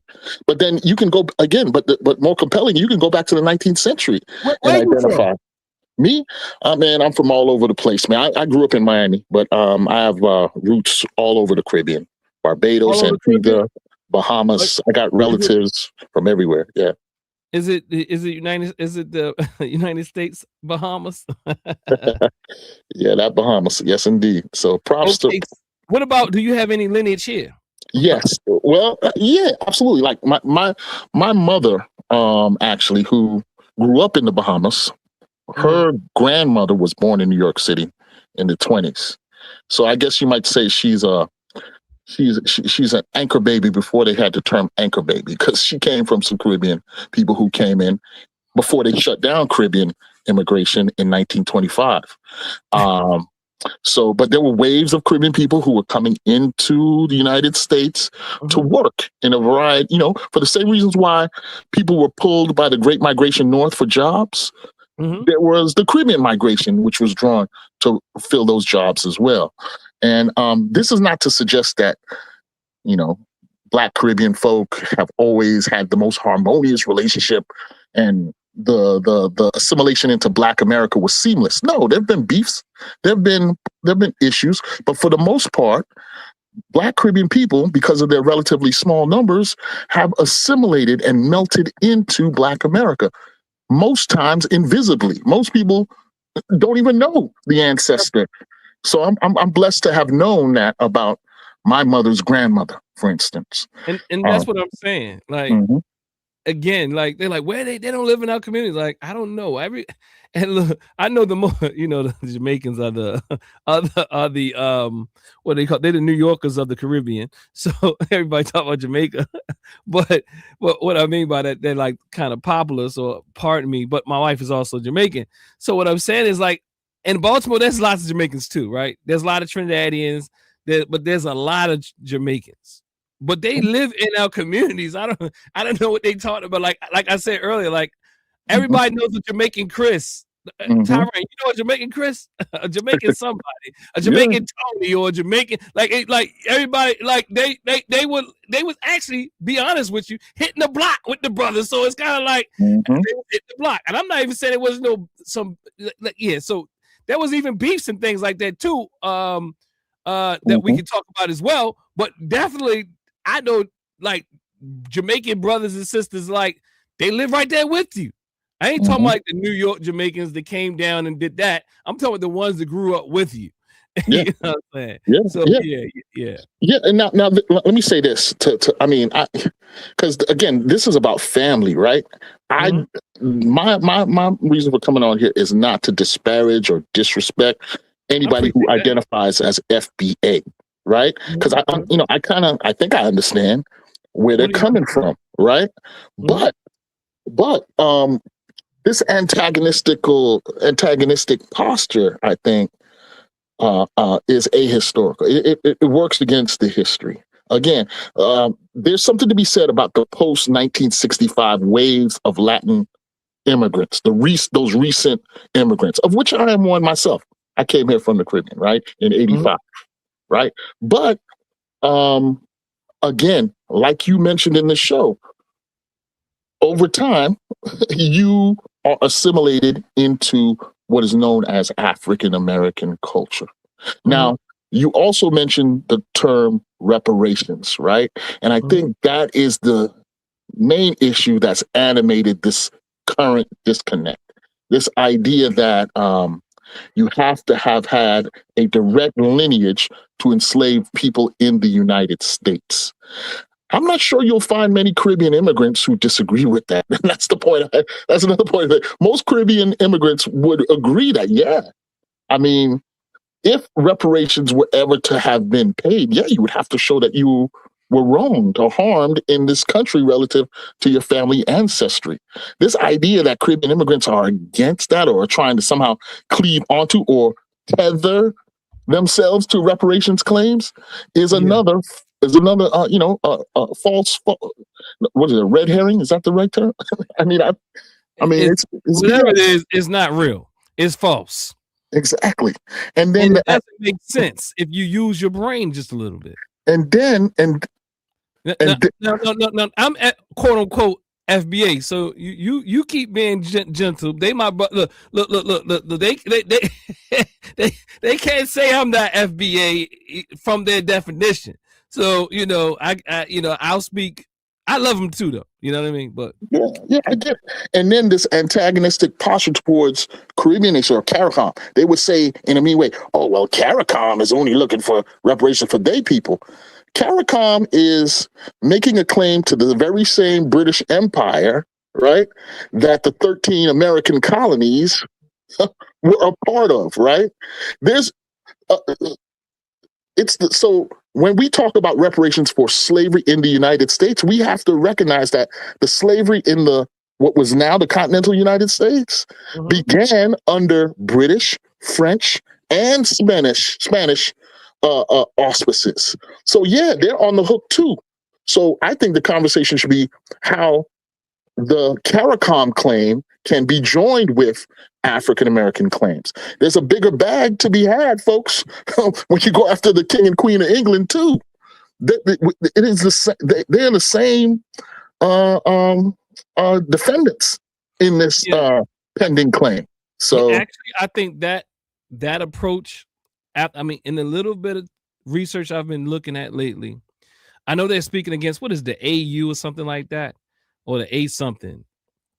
The African Union, yeah, and they're speaking about, like, honestly, if I really had to be real frank and honest, they're saying that Pan-Africanism is ideological or idealistic, and they don't even believe it's possible. But we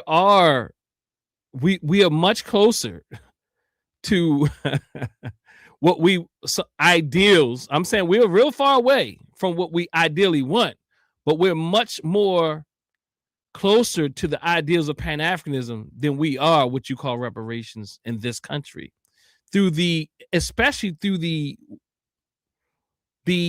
model or the approach that wants to be taken through FBA. Now, there's other groups who have gotten reparations, but it wasn't necessarily the approach that they are claiming they want to take. So I don't know. I think it's a little bit more nuanced than that. KP. Oh yeah. Both claims are overly simple, or have been overly simplified and don't hit the mark. If we're talking legal field, you have to define your complaint. You have to be the person that has been harmed, which means that if the FBA claim of nativity, I know you call those people call it abos, right? You need to be able to name the people that were enslaved, name the specific people that were harmed, and then show with definitive proof that they've been harmed. And the discussion has definitely not gotten it. And even if you take the Afrocentric approach, if you say my reparatory claim is based on harm done to an African group that was enslaved. Well, what specific African people were enslaved, and how are you connected to them factually? So a lot of different, it has to get a lot deeper than the surface level claim that's being made by groups like FBA and even ADOS. Bawana, brother KP, I got Bawana's joined the conversation as well, and I do think that it takes. I'm not sure, after doing some research, that we should not take, honestly, a collective approach or a global approach as Black people. I am not sure that might not be a better route. You might be right, man. Like I said, people got to understand Pan-Africanism is a project. It's a process. It is not a solid end-all, be-all. It is still evolving, and absolutely, this thing has further development to go through. So, but I appreciate your care, KP, and the reason why I asked you where you from, or where your people are from, is that when you speak with the care that you spoke to and that you speak to, and also speaking from a lens, it sounds that is at least adjacent or Pan-Africanist, that debunks in real time because they only use anecdotes. So I would say that because they use anecdotes, you are a real life example of one who at least is Pan-African adjacent. You can speak whether or not you are Pan-Africans or not, but at least Pan-African is adjacent and also have lineage from the Caribbean. I wear the Pan-Africanism a title with pride. I mean, if I was a Boy Scout, I'd want the Boy Scout Pan-African badge to add to my lapel in my jacket. You know what I'm saying? I do not apologize for Pan-Africanism at all. I appreciate that. But you can stay on, but I want to bring Bawana up. I think I'm saying the name correctly. Yeah, shout out to you, Doc. Shout out to the brother speaking. I'm curious. We got another Caribbean senator, Bawana. But let me say this before you get started, Bawana. I think that you wanted President Everett Winchester's information. I am not sure whether or not. I think you were trying to. I wasn't paying attention to you. I looked back at the because I got multiple things going on. I think you wanted me to ask him to leave. Yes, sir. Details. So yes, sir. You can contact me. Yes, sir. Then I'll make sure I make that connection with him. No problem. No problem. Do you have my contact information by any chance? Do you have it on the YouTube site?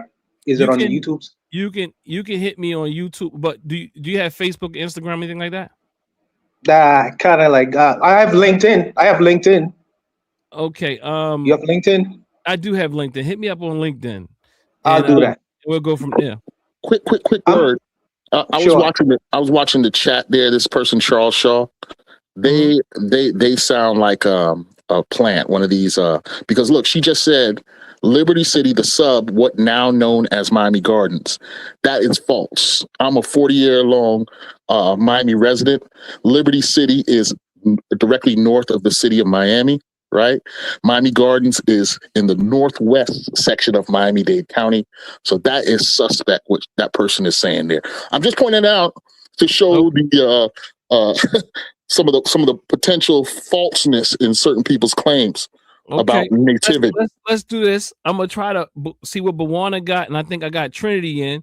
You can stick on if you want, or you can fall off however you want to do it. But Bawana, what's going on, man? Peace. Yeah, no, don't leave yet. Don't leave yet.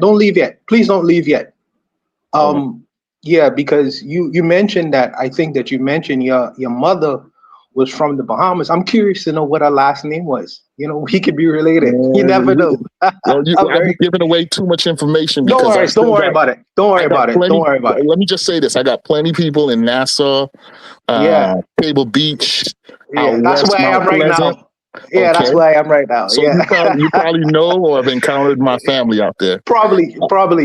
That's interesting. I find that interesting. I'll tell you this too. My grandfather was a well, I probably shouldn't give this away, but he was a member of Pinling's really? Government. Yes. Oh, that's very interesting. Yeah. That's very interesting. Wow, wow. But let me just. I don't want to dox myself. Yeah, don't worry about it. Don't worry about it, brother. I think that what Doc was saying was very important, where he was basically saying you need to internationalize the discussion, because when you start mentioning, well, Caribbean people think this, African people think that, without them being on the actual panel, either to refute or to defend themselves based on the accusations that's being levied against them, I think that's very unfair. You go to generalizations and there's no clarity, there's no understanding. I think that people, when they have these discussions, should be open to the other group, the people who you sometimes demonize being in the room, and having an opportunity to speak for themselves. Don't just make generalizations, baseless generalizations, without at least inviting someone in the room who has some kind of experience or background, and try to ask them how they think about a particular topic, how they feel about a particular topic. I find it very interesting, the gentleman last night, because I listened to the dialogue last night, Dr. Winkler. Mm-hmm. The brother was accusing Caribbean women for the breakup of the family. You know, it's just crazy claims he was making last night. Oh, Bawana, you were saying I was sounding suspect last night, right? You was like, Dr. Winkler, what side are you on? Or something you said. No, because my question is, I know, Dr. Winkler, I know that you are a therapist. So your approach is going to be very different, you know, and I think that I'm trying to get an understanding as a therapist. How do you get someone to understand when they have a closed ear to you? They don't want to listen. How do you get someone, because you're trying to bring them brothers over to closer to you to get them to have more understanding on the topic? So you approach it at a therapist perspective. Sometimes I look at it like, man, you sound like you're that's it, but you are engaging as a therapist, and I have to remind myself of that because you're doing something that's strategic. Even though it might irritate me, it was strategic in what you was trying to do. Well, there's a guy named Steven Hassan, right? And I think one of the things he teaches how to deprogram people out of cults. I think when you study Steven Hassan, and he talks about the one way you don't do it is by telling them they in a cult. And another way you don't do it is by telling them bad things about the cult. You got to kind of find a way to give them reality checking. You got to show them this. You can't just challenge everything directly all the time, because they already drunk the Kool-Aid. So when you have drank the Kool-Aid, what happens is you begin to see all, like, even religions, and I'm sorry, anybody got religion, I'm not coming for your religion, but they all have what you call apologetics or catechisms or just different things that prepare you for what the so-called enemy will come to try to wake you up. So they have these things that's already built in. When they say this, you say that. When you say that, understand that they're trying to trick you. So you gotta already know that there's certain hot buttons, and you don't want to give them the hot button just to win, because if your goal is to win, you can hit hot buttons all day, and they probably hang up on you.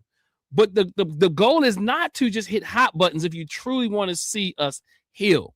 It's kind of like if a client comes in, like the easiest way I can share it with you is that if a client comes into your office, you know that a lot of the stuff that they believe is false. But if you sit in the office with them and you just start telling them that ain't true what you said, and what you said about your mother ain't true, and all that, without building rapport or anything like that, they begin to like just shut down. You would never see them again.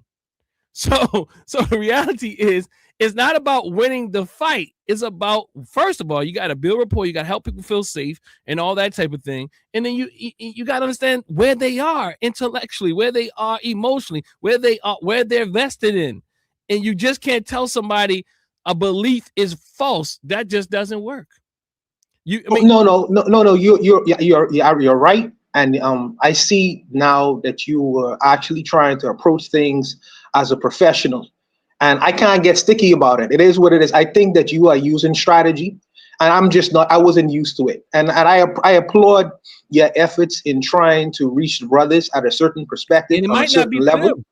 Yeah, I respect it. It might not be for them. It might be for the person that's watching to say, "Damn." Absolutely. The listener. Absolutely. Yeah. Absolutely. But I just want to. I will get out and reach out to you on LinkedIn. I just wanted to say your space in terms of the your space where the African mask wear. I know you own that place. It's very nice. I just really wanted to compliment you on your space. Yeah, that's downstairs. This is upstairs, part of upstairs. And we got another person coming in. Tika teaches. Tika, what's going on? Peace to you though. Peace to you. I'm out, Doc. Peace, brother. I appreciate it. Tika. Are you there? Teeka teaches. I'm going to say going once. Well, anyway, what I will say is I appreciate KP. You still there? I'm here. I'm sorry. Can you hear me? I can hear you. Okay, I do apologize. You know, like with your cell phone, like I try to hit the button and it slid somewhere else. Okay, no, but yeah, I'm a content creator on TikTok. And over there, I'm in the trenches on a daily basis with with this particular topic. I'm glad to see that you are talking about it. Actually, a friend of mine actually sent me the live stream, and I've been listening for like the past hour or so. And I want to say that like what the previous person stated and what your response was completely accurate. A lot of the times when we are, I'm on panels with people who are deeply entrenched in this, and this is, I think, a form of psychosis, in my opinion.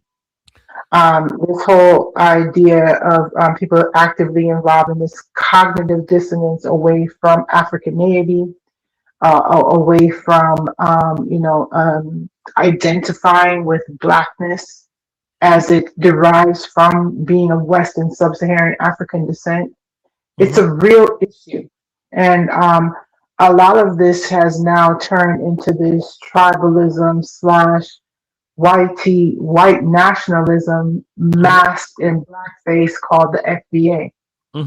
And there's a lot of characteristics within this that is just literally cult behavior. And I'm glad that you are talking about it in that particular sense, from a clinical sense, because that's where it is. And that's why when it comes to, for me, myself, being on panel with a lot of these people, like I always say, I'm not talking to them, I'm talking through them and past them.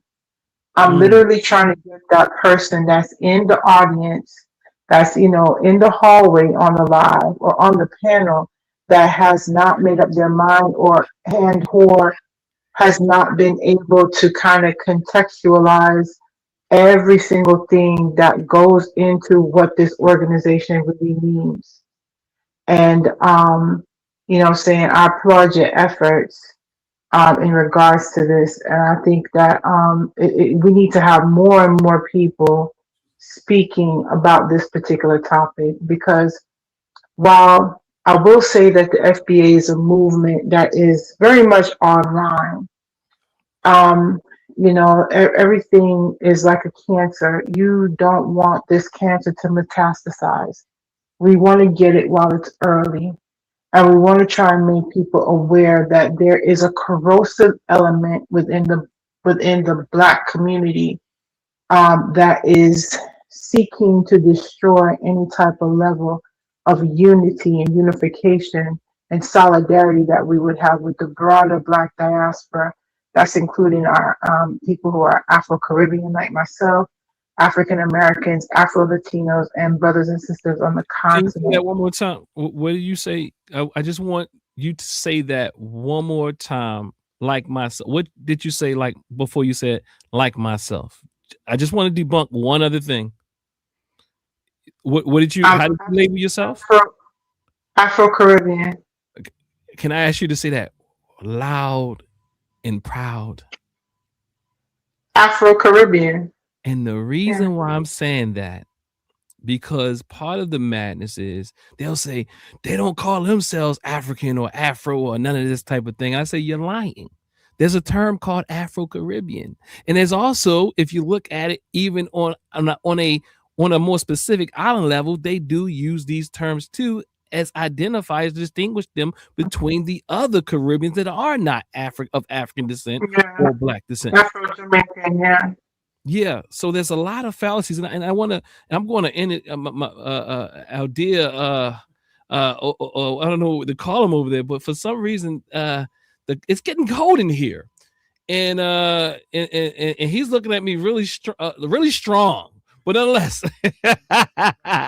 but no, yeah, but I took the heaters out of here, but nonetheless, I appreciate you calling. Did you say that you've done some work at the church or something like that though? Like, is that what you said? Tika? I don't know if Tika. Yeah, I'm here. I do apologize. Can you hear me? Yeah. Did you say you were doing some work at the church to inform people about what's going on with the FBA? Oh no, not I'm on TikTok. I'm a content creator on TikTok. I'm also part of a crew of people, a research team called the Research Rebels as well. We do have a YouTube page. And I would like to Oh, go ahead. No, I was gonna say make sure we make the connection on TikTok or Instagram. I'd like to stay connected with you. Okay, no problem. Of course, no problem. That That's exactly one of the reasons why I came up here because we've interviewed Dr. Gerald Ball, and I'm gonna definitely reach out to the team and see if we can set up an interview with you as well because I think that this particular topic and you coming from a clinical um, basis because the fact of the matter is I really believe that there is some sort of I put it this way when I'm doing my lives. You know, at the turn of the century, when people were, who had the availability to passe blanc, you know, that people would abandon their blackness for socioeconomic reasons. Mm-hmm. Well, I think what we're seeing now with this whole idea of I am a Native American or I am a Hebrew Israelite. I'm all these other different things. I'm not really black. Um, you know, um, it is a new way to kind of passe blanc. It's a way to kind of social sidestep your way from blackness and what blackness means. Because to be black is hard.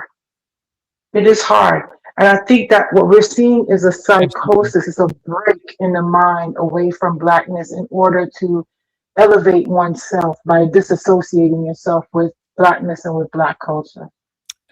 Absolutely. I definitely agree with the disassociation part.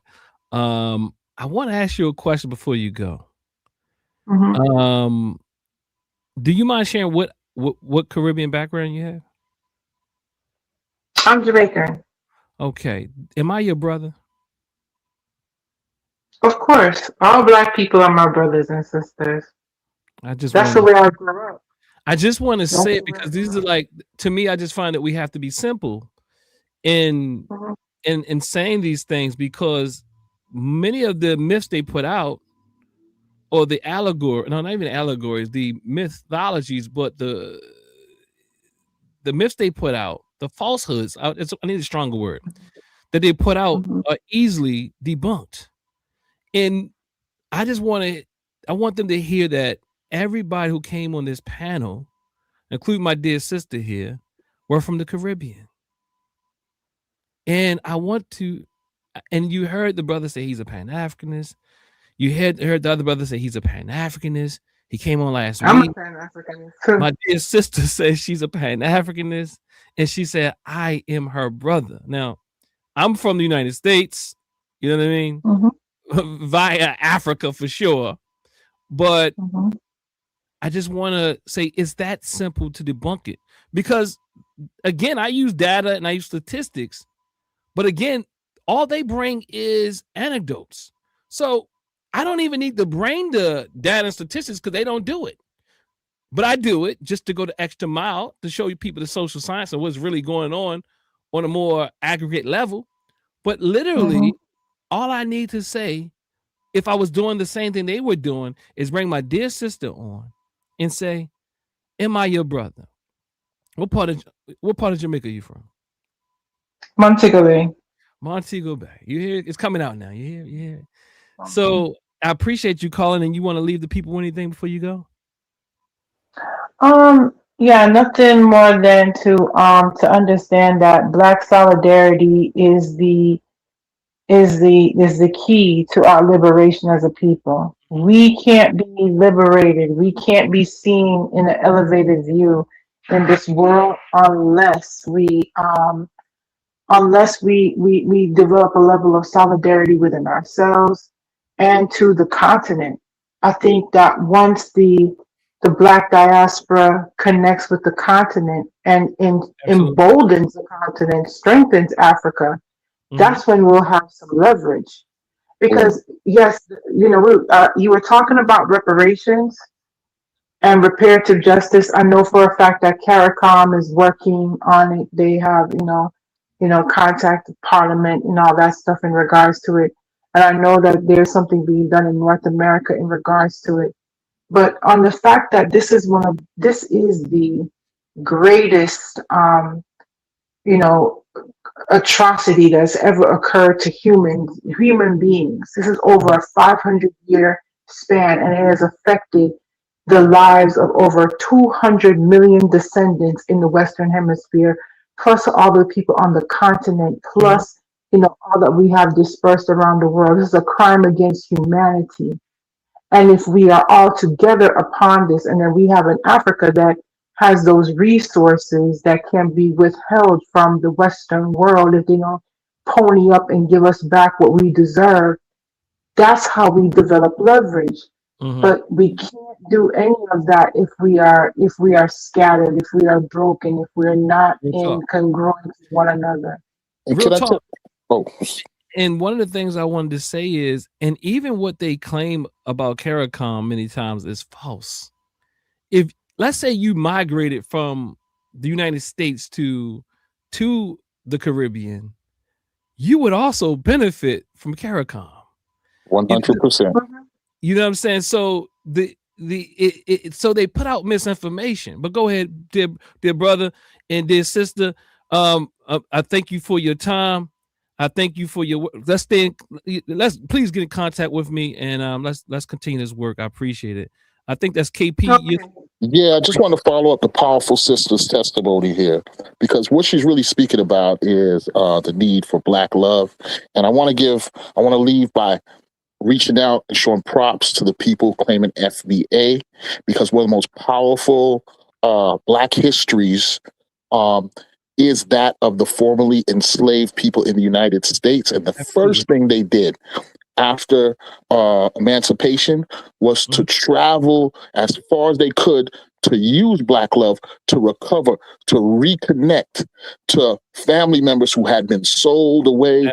And oftentimes when they didn't know where to go, they sacrificed everything to reconnect family, for people, the kids, the children who had been gone, the husbands, the wives who had been sold away. That effort, that energy, that historical lesson, that's what we need. That's the energy that powers the idea called Pan-Africanism. Right. We are trying to reconnect the global Black family. And I'd say, I'll just leave it there. Well, props to you, Dr. Winkler. Props to you, powerful sister. My Bahamian brother, props to you. It's been a great show. Yes. Let's keep doing the work, family, and doing it together. I thank you again. Tika, is that your name? Yes. All right, I appreciate it. KP, Tika, blessings. Good night. Thank you so much for having me up. All right, no problem. Thank you for coming up. Okay. So, family, y'all probably say he say family. Let me just go to this last slide and attempt to close it out like this. Is the synthesis of all what I was going to share today is here. What I essentially want to say is national survey data shows that African Caribbeans, and African Americans generally feel close to one another, with Caribbeans expressing some of the strongest solidarity with African Americans. Where negative views appear, the research consistently traces them to media narratives, labor market incentives, and racial stratification, not to inherent hostility. Over time, shared exposure to racism actually increases cross-diaspora identification, making solidarity the dominant long-term pattern. And let me be clear. It says with Caribbeans expressing some of the strongest solidarity with African Americans. And what that means is from the Caribbean direction, our way. It's saying they, in fact, from the research they've done, Caribbean people have shown the strongest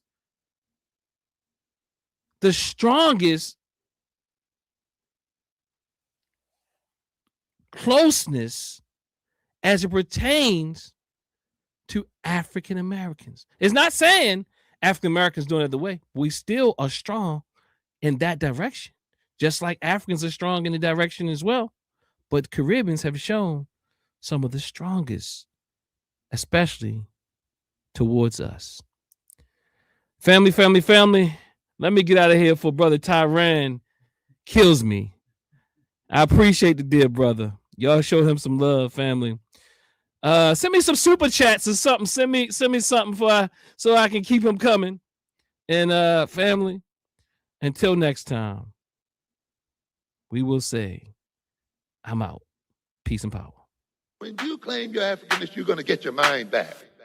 Black and I'm proud. Black and I'm proud.